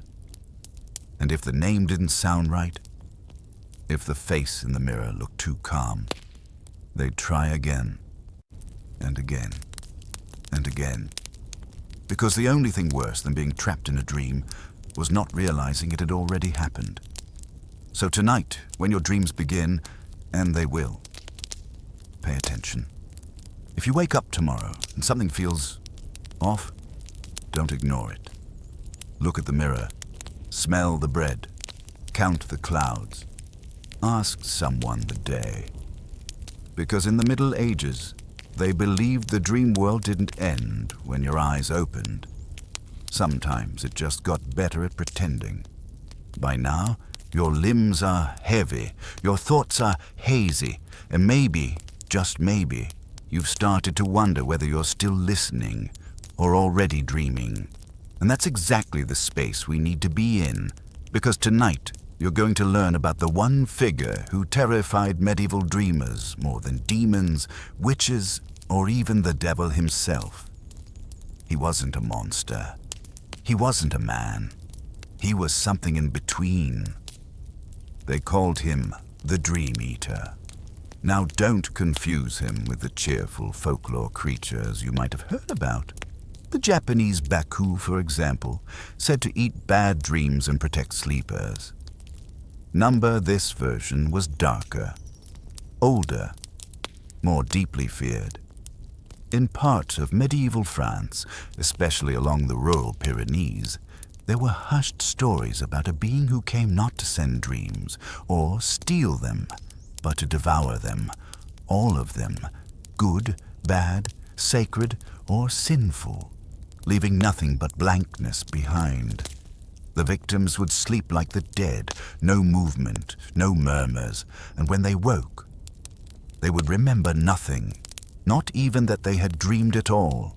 And at first, that might sound like a gift. No nightmares, no visions of lakes on fire, or feathered wells, or judges wearing a face. But to medieval minds, a night without dreams was a warning, because if your soul didn't journey, if it didn't whisper to you in metaphor and symbol, then either A, you were spiritually empty, or B, someone else had taken your dream before you could see it, and in this case, that someone was the Dream Eater. Descriptions of him vary. Some say he appeared as a man in priest's robes with no mouth, just a smooth stretch of skin. Others said he looked like a great hound with eyeless sockets and a belly that never grew full. But the most disturbing version, a black figure standing at the foot of your bed, arms too long, head tilted, and a voice that sounded like your own, asking, "What did you dream?" And if you answered, if you tried to tell him, he would lean in and whisper, "No, you didn't." And when you woke, the dream would be gone. These stories weren't just for scaring children. Adults believed them. Nobles kept candles lit all night to distract the Dream Eater, because it was said he hated light. Peasants hung dried apples at the corners of the bed, symbols of temptation meant to trick him into biting something other than the dream. In certain monastic communities, if a monk reported too many blank nights, they were assigned penance, because dreams were seen as divine communication. No dreams equals no guidance, and no guidance meant you were drifting. One 14th century abbot wrote, "A man without dreams is a man who has ceased to be watched. That is when the wolves come." The Dream Eater wasn't just a figure of fear. he became a symbol of spiritual decay, a sign that someone had closed themselves off, either willingly or through sin. But here's the twist. Some wanted him to come. They'd beg for it. You see, not all dreams were terrifying because of what they showed. Some were terrifying because they showed the truth.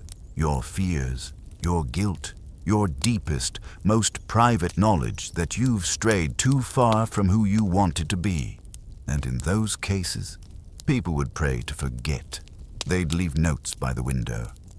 Take it. I don't want to remember. They'd recite silent mantras. Eat this one. Just this one. I'll sleep better. But the dream eater didn't take requests.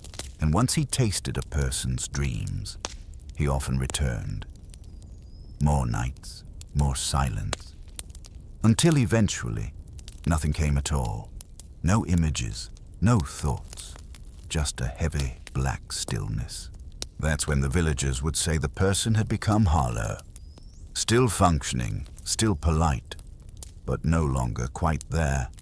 Not possessed, not dead, just missing. And once you became hollow, there was no known way to fill you again. So how did people protect themselves? They developed what was known as the last dream ritual. Before sleep, you'd whisper a single line, something you wanted to remember. Not a hope, not a fear. Just a detail, the smell of your mother's soup, the way your dog's ears felt, a word you made up as a child. You'd say it 3 times, and if you woke and remembered it, you knew he hadn't come.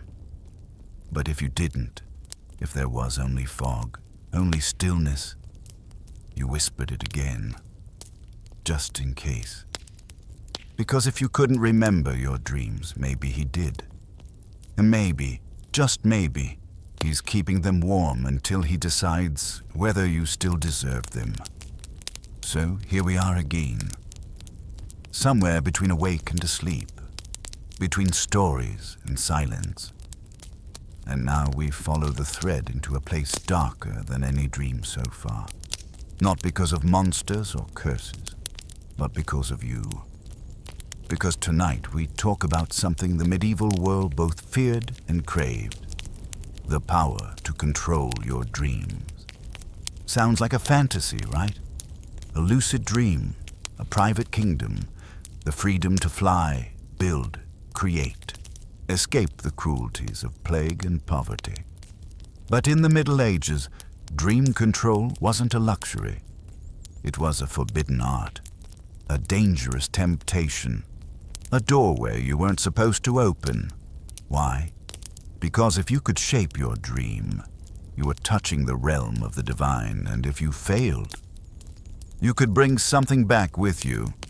They called it oniric binding, the act of locking your consciousness into the dream realm on purpose.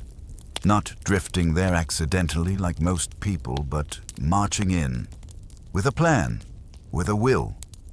Only mystics, monks, and certain rogue scholars ever tried it, and most of them didn't come back quite right. Let's begin with one of the most chilling examples. Brother Elric, a Benedictine monk from Canterbury, 1321. He fasted for 10 days, drank only rainwater, and bound rosemary stems around his wrists, all to prepare for what he called a deliberate descent into dream. He claimed he was going to enter his dream consciously, find his guardian angel, and ask for answers to a great question. What question, he never said. On the 11th night, he fell asleep in the chapel, and 3 days later, he woke up. But he didn't speak. He didn't eat. He just stood at the edge of the monastery garden for hours each day, staring at something no one else could see. When asked what he'd seen, he whispered, "I answered my own question." But I wasn't the only one who heard. He died a month later. Not violently, not ill, just vanished inside himself. Was he mad? Maybe. But others tried to replicate his process. Some with worse results. In Prague, a group of alchemists created something called a dream crucible, a brass dish filled with water, salt, and powdered opium. They'd place it beside the bed and try to step into the reflected surface in their sleep. One man claimed he succeeded. He described entire cities that no one had ever heard of. A marketplace where everyone wore masks shaped like birds. A tower that sang instead of ringing bells. He said he visited it every night and started calling it the true world. But then he began to forget basic things. How to tie his shoes, the names of his friends, his own mother's face. He said those things weren't in the dream, so they didn't matter anymore. Eventually, he tried to sleep for 7 days straight, hoping never to return. They buried him in a grave with no name. Just a symbol he'd carved, a door slightly open. Because once you begin to shape dreams, dreams begin to shape you. That's what people feared most. That in trying to become a god of your own sleep, you'd tear a hole in something essential and let other things in. There are stories of dreamers who crafted perfect visions each night. Gardens, loved ones, peace. And then slowly, the dreams began to push back. A tree would rot, a face would blur, a peaceful lake would start whispering words in a language the dreamer didn't know. This was called the rebellion. The moment your dreams stop obeying you. One priest claimed that dreams are like children. If you indulge them too much, give them candy, let them stay up late, they grow spoiled. And eventually, they start demanding control. So the church banned dream manipulation in many places. Manuals were burned, recipes destroyed. Anyone caught experimenting with oniric binding could be sentenced to silence, literally. Their tongues were symbolically locked with iron rings for a month. Because if you can't describe the dream, you can't be blamed for what happens inside it. But of course, the temptation remained.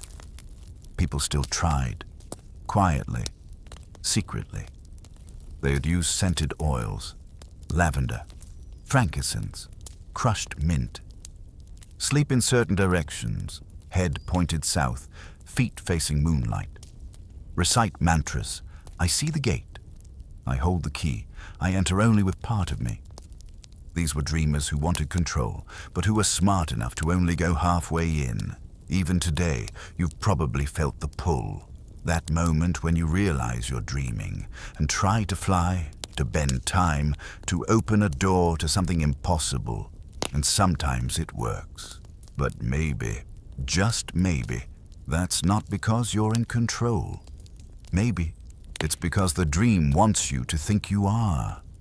To let your guard down, to open the door wider, because the deeper you go, the less of you comes back.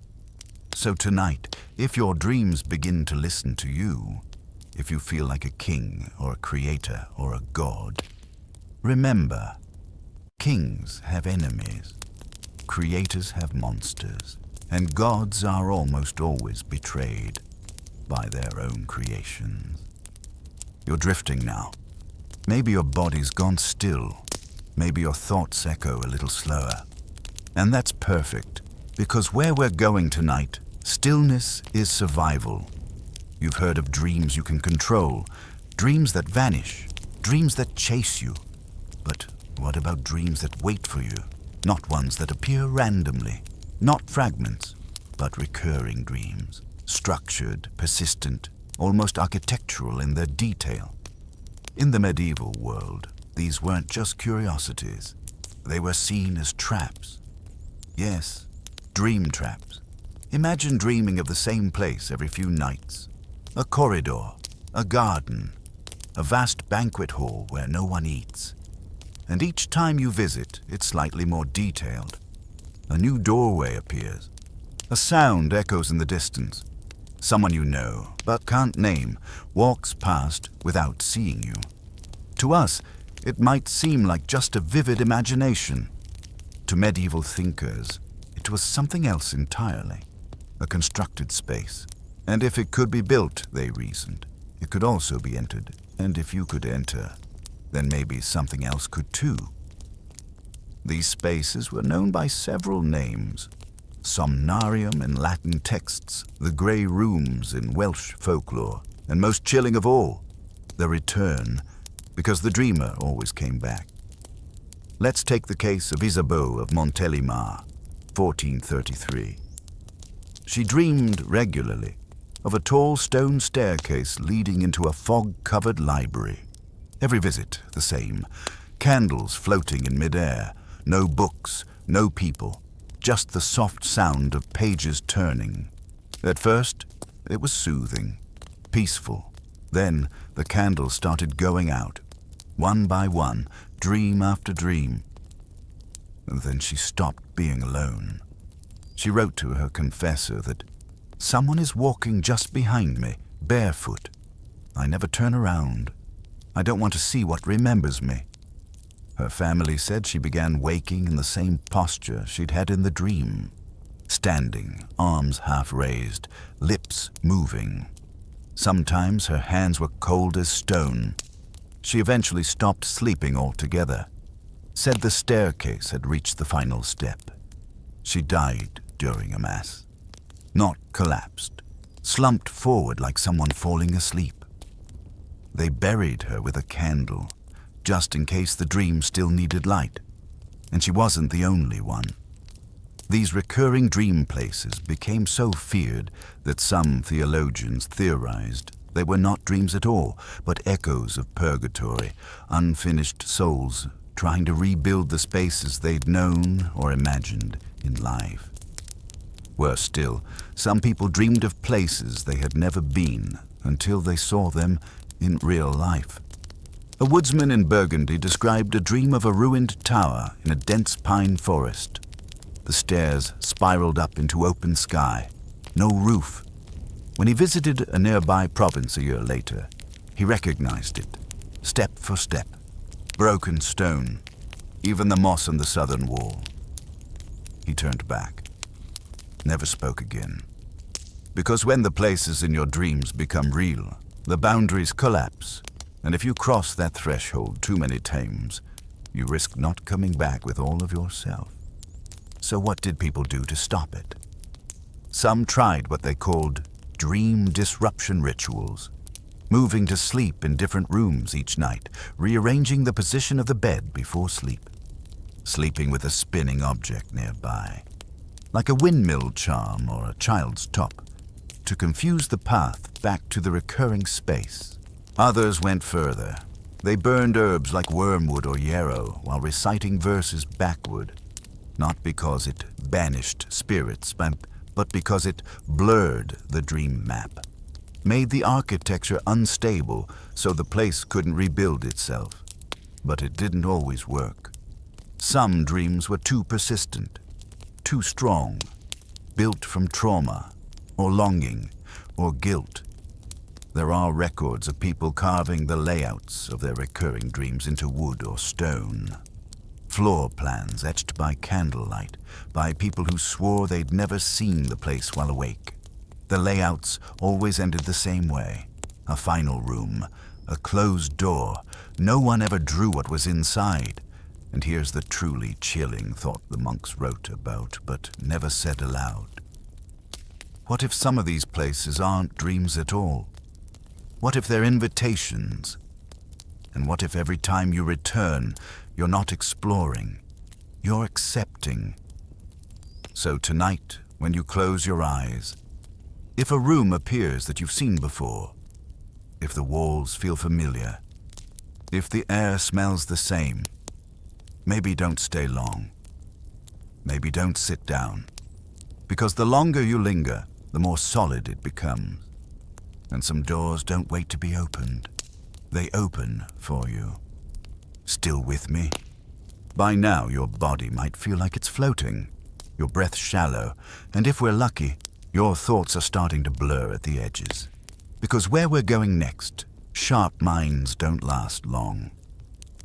Let's talk about the thing medieval people feared more than the contents of their dreams. Being watched while dreaming. Not in the way you're thinking, not by priests or doctors or even suspicious neighbors. No, they feared something older, something patient, a being that didn't send dreams, didn't steal them, didn't even enter them, it just watched. They called it the sleeper's mirror. Now, before you imagine some spooky antique over the bed, no, the mirror wasn't glass. It was a metaphor, or maybe a warning. It referred to the belief that every dreamer was paired with a witness, a presence that saw everything that happened in your sleep, every symbol, every fear, every lie you told yourself to keep the dream nice and tidy. And this witness, it never spoke, it never intervened, but it remembered.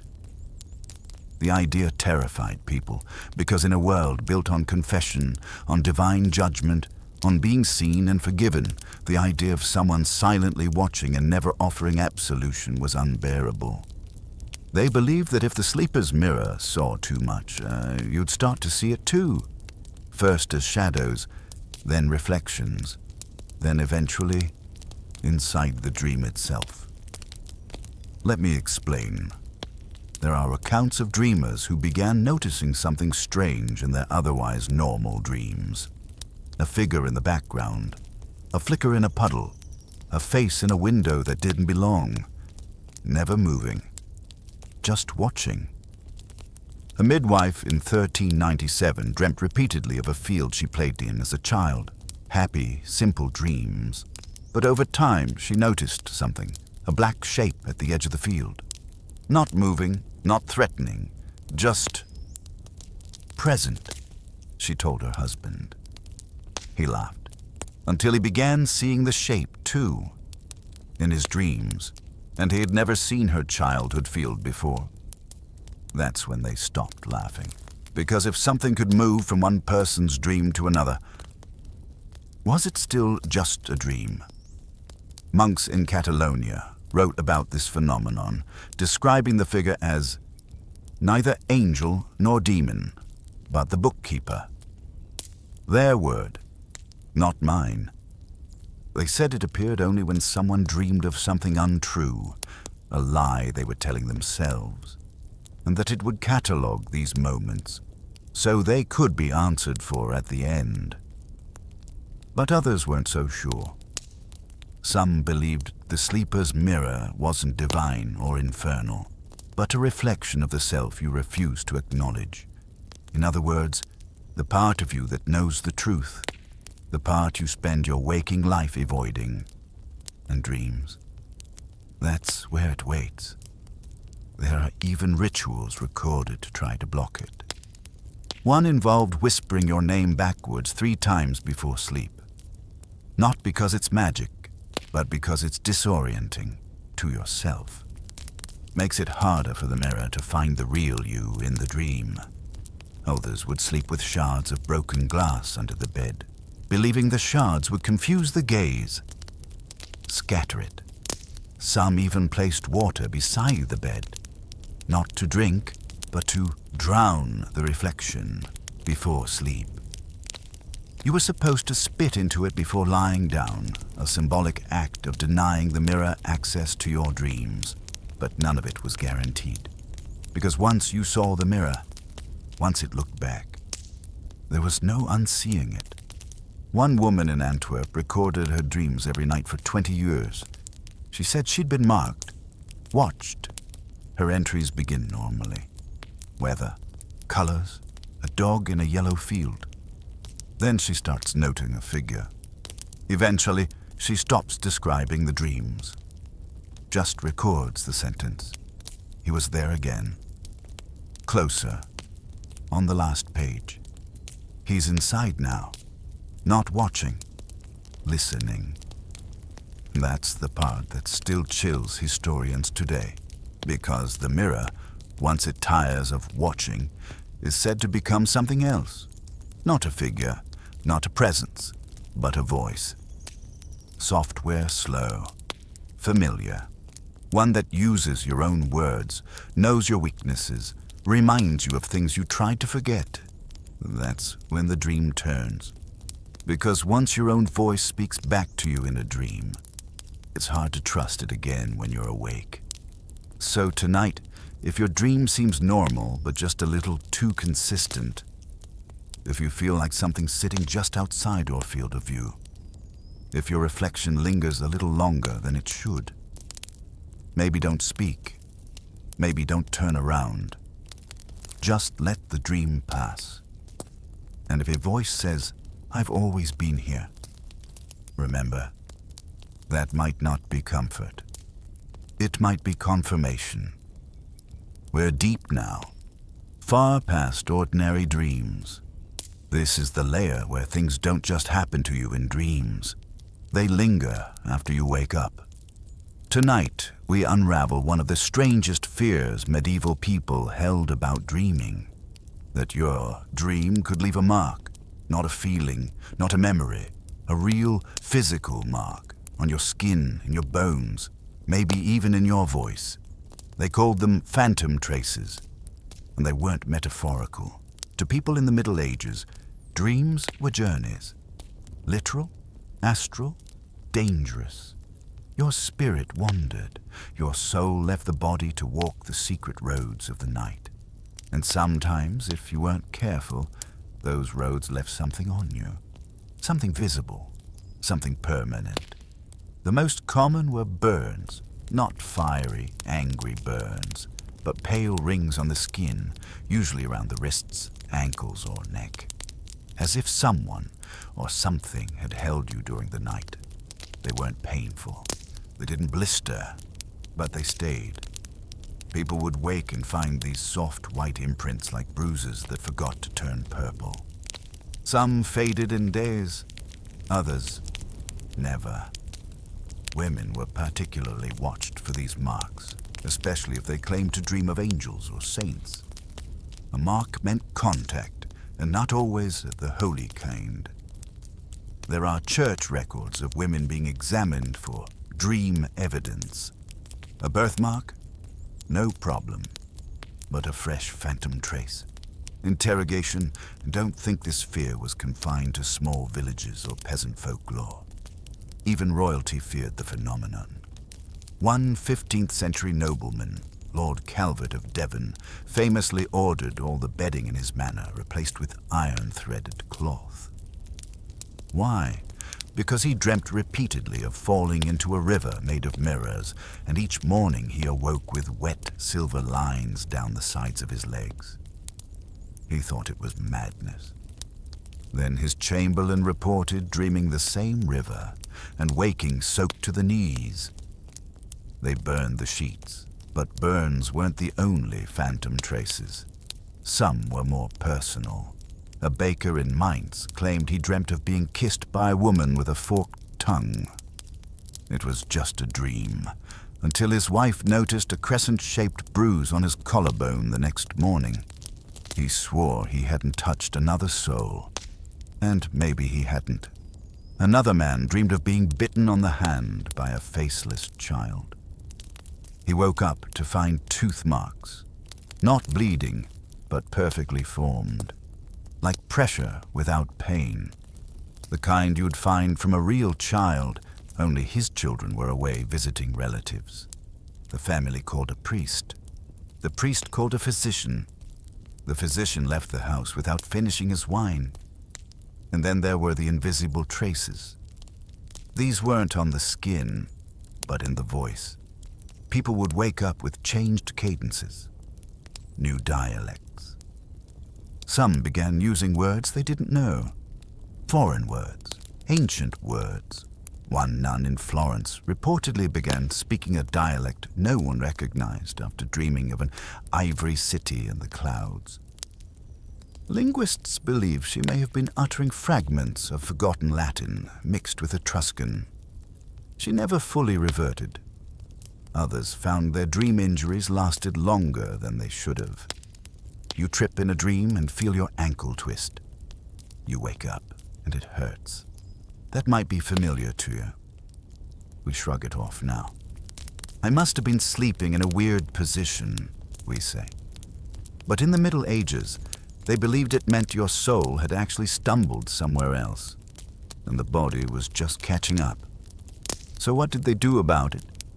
Protective dreaming practices became a serious art. Sleepers would tie threads around their fingers before bed. 7 knots, one for each of the safe senses. They believed this kept the soul tethered, reducing the risk of phantom contact.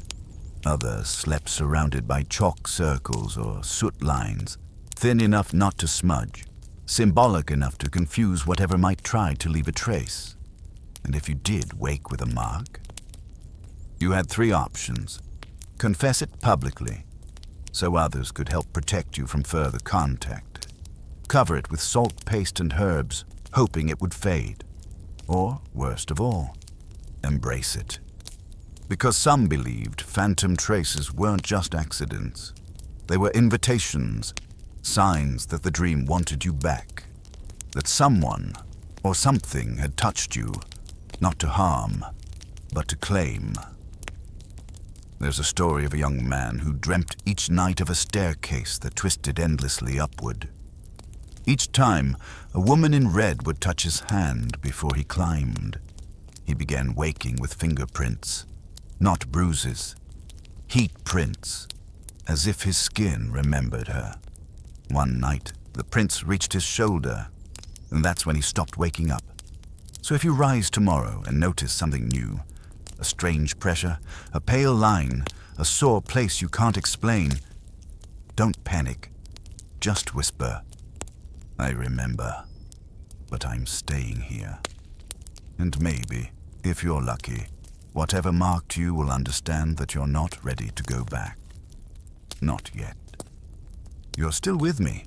That says something. By now, your breath should be soft, your eyelids heavy, and if you're like most people, your thoughts are folding in on themselves, blurring the lines between what I'm saying and what you're seeing behind your eyes. And yet, tonight's chapter is one you'll want to stay awake for, because this time, we're not just talking about dreams that happen to you. We're talking about dreams that happen to entire villages. At the same time. Mass dreaming. Yes, it happened, or at least something like it. To us, it sounds like a psychological fluke, a coincidence. But in the Middle Ages, when 5 people dreamed the same thing, it wasn't strange. It was a warning. Let me take you to a town called Riva San Vitale, near the Swiss-Italian border. The year was 1426. In the span of 2 weeks, over 30 residents, from shepherds to scholars, reported the same dream. A road through a field of bones, a goat-faced man whispering a name no one could pronounce, and a church bell that never stopped ringing. Each of them described it independently. Exactly the same. Word spread to nearby towns. Panic started.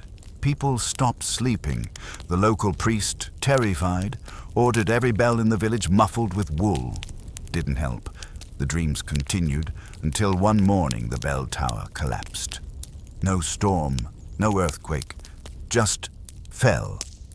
The priest was crushed beneath it. The dreams stopped the same night. Coincidence? Maybe. But the fear of shared dreams spread faster than the stories themselves, and this wasn't an isolated case. In 1472, a convent near Tours recorded a plague of mirror dreams.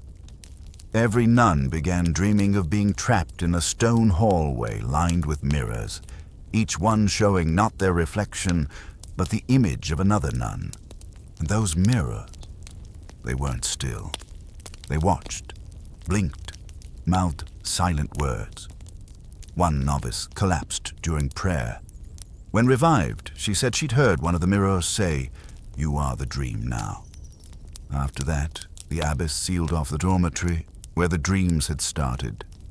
No one ever slept there again.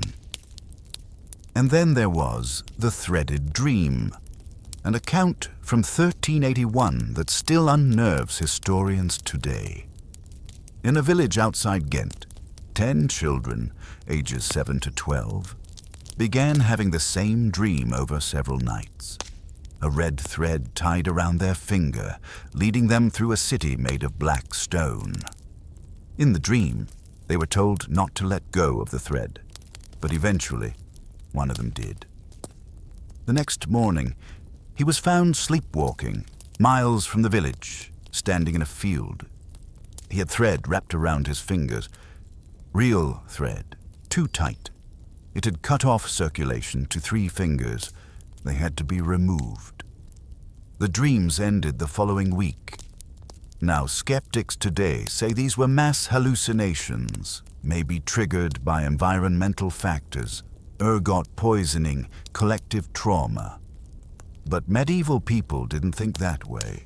To them, mass dreaming meant shared guilt, shared punishment, or worse, an entity reaching out, not to one person, but to many at once. Like fishing with a net instead of a line. Which raises the question, can dreams spread like infection? Can an idea in one person's sleep leap to another? Monks in Avignon thought so. They wrote about a concept called somno contagium, literally sleep contagion, the belief that dreams carried emotional residue. And if someone recounted their dream aloud and you heard it, your mind could absorb the architecture. That's why they encouraged silence at breakfast. No dream talk, not just because it was boring, because it was dangerous. Dreams, they believed, had weight, shape, momentum, and if you gave them too much attention, they'd start building in other minds. There's even a note in the Codex de Somnaria warning monks, do not describe a dream twice, for it listens and it learns to return. So what does this mean for you? Maybe nothing. Maybe tonight's stories are just stories. But if you find yourself dreaming of a hallway with mirrors, or a road through bones, or a thread tied too tightly around your finger, take a moment. When you wake, don't speak it aloud. Don't write it down. Just acknowledge it quietly. Because if others are dreaming it too, you might not be the dreamer. You might be the one being called. And calls, once answered, tend to echo. You're still awake. Or maybe not. At this point, your body might be quiet, breath slow and even. But your mind's still wandering, following me deeper into the shadowed hallways of medieval sleep. Tonight, we're leaving the shared dreams behind and stepping into something even stranger. Dream relics, yes, objects from dreams that people believed had crossed over into the waking world. Now you're thinking, wait, you can't bring things out of dreams. That's fantasy. But in the Middle Ages, they believed you absolutely could. And that belief wasn't just metaphor. It was physical, documented, feared. Let's start with the most famous example. The Thorn of St. Bartholomew. A peasant woman in Bohemia, 1314, claimed to have received a gift in a dream from the saint himself. A long silver thorn that pricked her hand, then vanished into her skin. When she woke, her palm bore a small wound. A week later, a sliver of metal pushed through the skin, sharp, silvery, cold. She brought it to the village priest. He declared it a miracle. Within a month, people were traveling to see it. The thorn was kept in a wooden box, but here's where it gets odd. Every night, it moved. Never far, but always a few inches to the left or right. Once, they found it standing straight up in a bowl of water. Eventually, they buried it under the church floor. 2 weeks later, the church burned down. Nothing else in the village caught fire. Coincidence? Maybe. But there are other stories. A monk in Rouen claimed he dreamed of writing a prayer so powerful it could protect against plague. When he woke, the parchment was in his hand, still wet with ink, still warm. He collapsed 2 days later.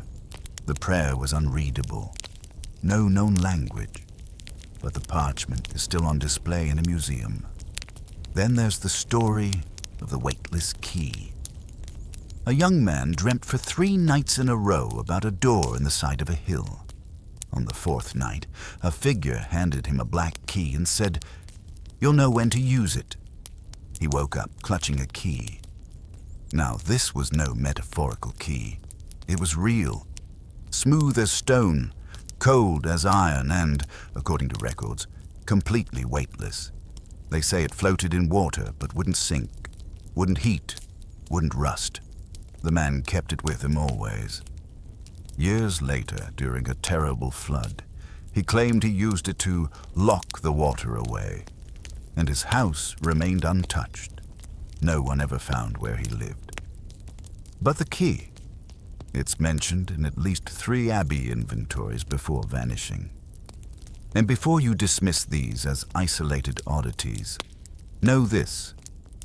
Dream relics became such a persistent phenomenon that some churches issued warnings. Priests were told not to bless objects of unclear origin, especially if they appeared suddenly in a sleeper's bed, couldn't be weighed or burned, or glowed faintly under candlelight. Yes, candlelight was a test, because some objects, they claimed, would reject light that tried to reveal their truth. Even more unsettling, some of these relics weren't objects at all. A woman in 1449 began speaking in a voice that wasn't hers. She said she had swallowed a word in her dream, one she couldn't forget. The word stayed with her, grew inside her. She never revealed what it was, but when she died, the physician reported her tongue was black and carved with letters that no one could read. Were these people cursed, blessed, deluded? Well, that depends on how much you trust the boundary between dreams and waking. Because the medieval belief was this: if your soul could walk into a dream, it could also carry something back. And that thing, whatever it was, might not belong in this world. Sometimes it was harmless, a melody, a phrase. Sometimes it was an object, and sometimes it was a hunger. There's a story of a boy who dreamt every night of a feast that never ended. Roasted fruit, golden bread, wine that sparkled in the air. When he awoke, he was always starving. No food satisfied him. He grew thinner by the week. Eventually, he stopped eating altogether. Said nothing here, tasted real. One night, he fell asleep and never woke. They buried him with a crust of bread for the journey. So tonight, if you dream of receiving something, a gift, a token, a whisper in your hand, when you wake, check your palms, check your pillow, check your tongue. And if you find nothing, be grateful. Because if you ever do, it might be yours forever.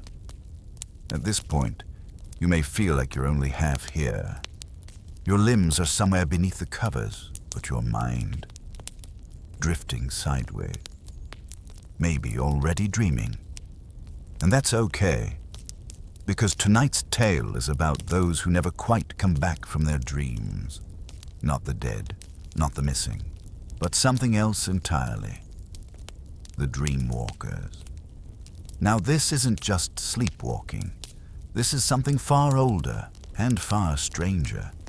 The idea that a person could live in their dream and let it leak into the waking world. In medieval Europe, this was a serious fear. People who blurred the line too much, who spent too long inside, were said to become divided, half here, half there. They were described as slow, not sleepy, still, eyes open, posture calm, but minds somewhere else. In 1378, a blacksmith in Lyon stopped responding to his name. He still worked, ate, slept. But if you asked him a question, he'd stare past you, then quietly mutter phrases in rhyme. He said he was walking the bridge of smoke. He spoke of dreams he hadn't had yet, described people who hadn't been born, said he'd seen The day the sky falls in pieces like parchment. One day, he placed down his hammer mid-stroke and never picked it up again. He was later found lying beneath the bellows, lips moving, eyes open. Not dead, just not there. Some thought dreamwalkers were prophets. Others thought they were haunted. But the most common belief, they were tethered, caught between two worlds with one foot in each. Certain signs were said to reveal a dream walker, a sudden fondness for silence, an inability to remember what day it is. Speaking of things that haven't happened yet, answering questions before they're asked, and most chilling of all, seeing you in their dream before you tell them about it. It's said that dream walkers could enter other people's dreams, not to harm, not always, but to observe. Monks in 15th century Spain wrote of a man named Father Aurelio, who claimed to visit the dreams of troubled villagers. He'd appear at their side in a nightmare, place a hand on their shoulder and whisper, "This isn't for you. Go back." Many claimed to wake immediately after seeing him, but over time he stopped sleeping. He said he had too many invitations, too many people calling him from inside. He collapsed during Mass and whispered, "I'm in too many dreams. I forgot which one is mine." He died 3 days later, murmuring in 5 languages, none of which he'd studied. Then there's the darker version, because not all dreamwalkers are kind. Some don't visit, they hunt. A woman in a Bavarian village was accused of witchcraft after several neighbors reported seeing her in their dreams, always watching, always silent. She denied everything, until a young boy claimed he saw her smiling in his dream. They arrested her the next day. Under questioning, she said, "I only go where I'm called." Which begs the question, can we summon them without knowing? Some believed so. The medieval practice of dream binding involved writing a person's name on parchment, placing it under your pillow and focusing on them as you fell asleep. If done correctly, it was said you could draw them into your dream. And if they were a dream walker, they'd know, they'd come. There are tales of people being followed back from dreams, a scent that lingered, a shadow that never quite matched the lighting, a whisper in the ear that came from the wrong direction. You don't have to believe it, but monks in Flanders kept a list, names of those they believed had 1 foot out of the world. They were to be watched, not harmed, kept busy, distracted. Because if you let a dream walker drift too long, they forget how to wake up. Some said they didn't even sleep anymore. They simply paused their real dream to visit this world. So tonight, if you see someone in your dream who doesn't belong, someone who's watching, not speaking, ask yourself, are you dreaming about them? Or are they dreaming about you? And if you wake up tomorrow with a phrase in your mind that doesn't sound like yours, or a face you've never seen before but somehow know, maybe leave the window closed, and maybe don't speak their name, because some dreamwalkers only need 1 invitation. You're almost there. Whatever part of you is still listening, still tethered to the hum of this world, is faint now. But faint is enough. Just a thread. That's all I need. Tonight we step into the softest, quietest terror of all. The dreams that wait for generations. Not just yours, not your mother's or your grandfather's, but dreams passed down, inherited, like a curse wrapped in silk. The medieval world had a name for this. Not poetic, not dramatic, just factual. They called it the sleep debt. The belief that some families owed something in the dream realm. That centuries ago an ancestor made a promise in a dream, one they didn't keep. And now, someone, maybe you, has to pay it back. But how would you know? Maybe it starts small. You dream of a place you've never been, but which feels oddly familiar. A name surfaces in your dream, spoken with emotion, but no memory. Or you wake with a distinct sensation that someone else just stopped dreaming at the exact same moment. This is how it begins. There's a story from a noble family in Siena. Each generation, the eldest child reportedly dreams of a bell tower with no doors, just windows, always high above a fog-covered city. Each dream ends the same way. The dreamer climbs to the top and hears a voice whisper, "Not yet. Not you." The family called it La Campana Bianca, the white bell. It was just a story, until one year the dream didn't come. The child born that year died in their sleep before their 3rd birthday. The next generation. The dream returned, and the family never missed it again. Coincidence? Maybe. But the belief remained that dreams could be familial property, like land, like titles. In fact, some medieval wills even contained clauses addressing dream inheritances. To my eldest, I leave the vineyard. To my second, the chalice and sword. To my youngest, the dream of the red ship. Guard it well. And the strangest part, people honored it, as if dreams were contracts. In 1475, a German merchant wrote in his diary about a dream his mother had described to him repeatedly. A boat without sails, a woman singing backwards, a key tied to his ankle. He'd never dreamed it himself. Until the night of her funeral. Then he dreamed exactly what she described. Every detail, except this time, the key was no longer tied to his ankle. He was holding it. He never spoke of it again. But a generation later, his daughter dreamed of unlocking a door beneath a river. So what does it mean? Maybe nothing. Maybe dreams are just stories echoing in families. But to medieval minds, it meant something was unresolved, and they feared what would happen when that unresolved dream finally finished itself. A legend from Cornwall tells of a family line marked by the sleeper. Each generation, one member would be born with a sleeping birthmark, a pale spiral, usually near the ribs. That person would eventually dream of a stone bed beneath the earth, where a giant slept. The dream always ended the same. You're not the one, but you'll bring them. No one knew what that meant, until a child in the 1500s didn't wake up from the dream. They say her body remained warm for a week, despite no pulse, no rot, just stillness. Eventually, the mark faded. But no child was born to that family for 60 years. So how do you know if you carry a sleep inheritance? Some signs, according to medieval belief, dreams with consistent architecture. The same place, but slowly revealing new parts. Recurrent characters who refer to you by names you've never heard. Visions that don't frighten you, but feel like warnings you've heard before.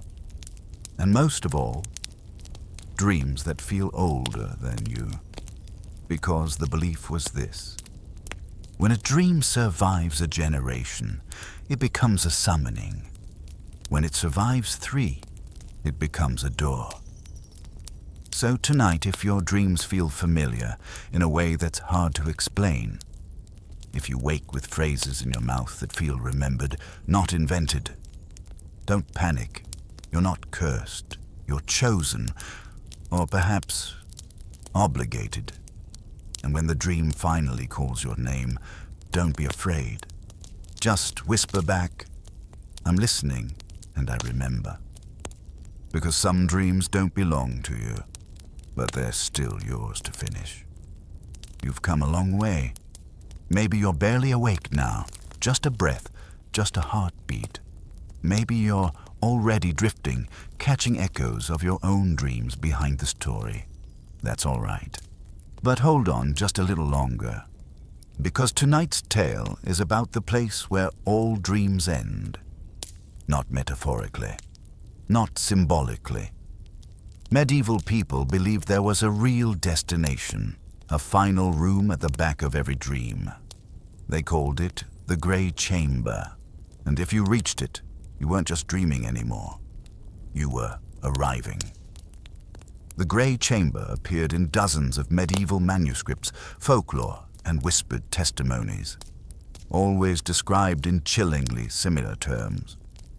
A stone room, lit with no visible source, no windows, one door, always open and a sense of waiting. Not fear, not joy, just waiting. In dream records from as far apart as Wales and Hungary, people described entering the room and finding a single chair in the center, empty, facing the door. Some would sit, others refused, but the stories agree. Once you saw the Grey Chamber, your dreams changed forever. A scribe in 1413 wrote, "I found the room again last night. The chair remains. It remembers me. It offered no threat, only invitation." Another entry from a French noblewoman reads, "There is a silence in that place which hums. I feel it beneath my teeth. I know the chair is mine, but I'm not ready." And here's the unnerving part. Once someone dreams of the Grey Chamber, they almost always return. They start finding it at the end of other dreams. No matter what they dream, falling, flying, running, feasting, the dream always ends in that same room. Same chair, same open door. Sometimes something is behind the door. Sometimes someone. Now, people didn't always fear the chamber. Some saw it as a place of judgment, others a space of completion. But eventually, it gained a darker reputation, because a disturbing pattern emerged. Those who dreamed of the chamber repeatedly began sleeping longer, hours longer, then days. Some were said to enter a slow sleep, a state between wakefulness and dreaming where they barely responded to sound or touch. And in a few rare chilling cases, they didn't wake at all. These people weren't dead. Not exactly. Their bodies stayed warm, their hearts beat slowly, but their eyes never opened. Their minds, the monks said, had accepted the chair. Some were buried, others were watched over in monasteries, a few were whispered to still be dreaming beneath chapel floor. One especially eerie account tells of a boy who dreamed of the Grey Chamber at age 7. The first time, he ran. The second time, he stepped inside but didn't sit. The third time, he touched the chair. He slept for 3 days. When he woke, he didn't speak for a week. Then one night, while staring at nothing, he whispered, "I know who the chair belongs to now. It's not me, but it will be." He died in his sleep 2 weeks later, smiling. And here's where things get uncomfortable. Some people seek the Grey Chamber, even now. They call themselves door walkers. People who believe the chamber is the gateway to another existence, a dream beyond the dream, a place where reality becomes something malleable, something truer. They train themselves through lucid dreaming, meditation, ritual sleep cycles. They draw sketches of the chamber from memory. Some are eerily consistent. Same stone walls, same arched ceiling, same door. There are even forums, hidden corners of the web, where people share notes, compare progress. They don't fear it. They want to return. But here's the thing medieval people understood, and modern dreamers sometimes forget. You don't choose the Grey Chamber. It chooses you. And when it opens the door, you must decide, sit or wake. So tonight, if your dream starts to pull away the edges, if the colors flatten, the sounds dull, the air turns still, if you find yourself in a place you almost recognize, don't panic. You may be near it. And if you see the chair, ask yourself, do I feel ready? Because if you sit, you might wake in a different kind of world. Or not wake at all. But maybe, just maybe, that's what you've been waiting for. You've made it. Whether your eyes are still open or barely slits behind the weight of sleep, you're here. And that means something, because tonight, for our final step, we're not chasing dream beasts or unlocking secret chambers anymore. We're doing something simpler, something older, something that scared people more than nightmares, monsters, or madness. We're talking about forgetting. In the medieval world, forgetting your dreams wasn't just frustrating. It was dangerous, because they believed that forgetting a dream meant losing a message from God or from the dead or from your deeper self. And if you forgot it, it still existed. Just somewhere else. They believed forgotten dreams went on without you, kept playing, kept building. Imagine that. Your mind produces an entire world while you sleep. But the next morning, you don't remember it. And yet it still runs, out there, like a candle burning in a room you forgot you built. And that room may still be expecting you to return. There's a phrase in a 13th century Benedictine manuscript. Oblivion is not silence, it is exile. Meaning, when you forget a dream, you don't erase it, you abandon it. And it remembers. In rural Germany, there were rituals designed to catch a forgotten dream before it slipped away.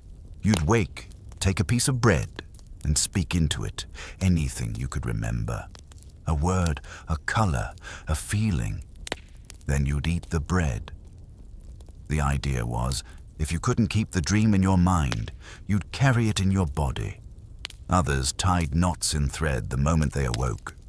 One knot per remembered detail. If no knots were made, they'd burn the thread in a cup of wine, believing the dream might otherwise return too loudly. But the worst fear? Dreams that came back wrong. Not as you remembered them, but distorted, like a reflection seen through rippling water. There are records of people being haunted by dreams they didn't remember until after they came true.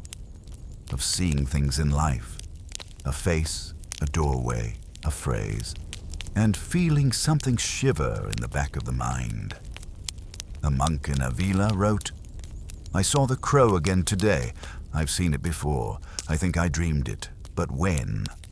And why is it watching me?" Another chronicler describes an entire village plagued by recurring déjà vu, many of them dreaming of places they'd never been, only to find themselves walking those same streets months later with an unshakable sense of familiarity. They believed the dreams had run ahead of them, that they were only now catching up. And what happens when you never remember a dream? When the slate is blank? To some, that was a sign of protection. To others, it was a warning. The dreams weren't yours to remember. That's where the concept of borrowed sleep comes in.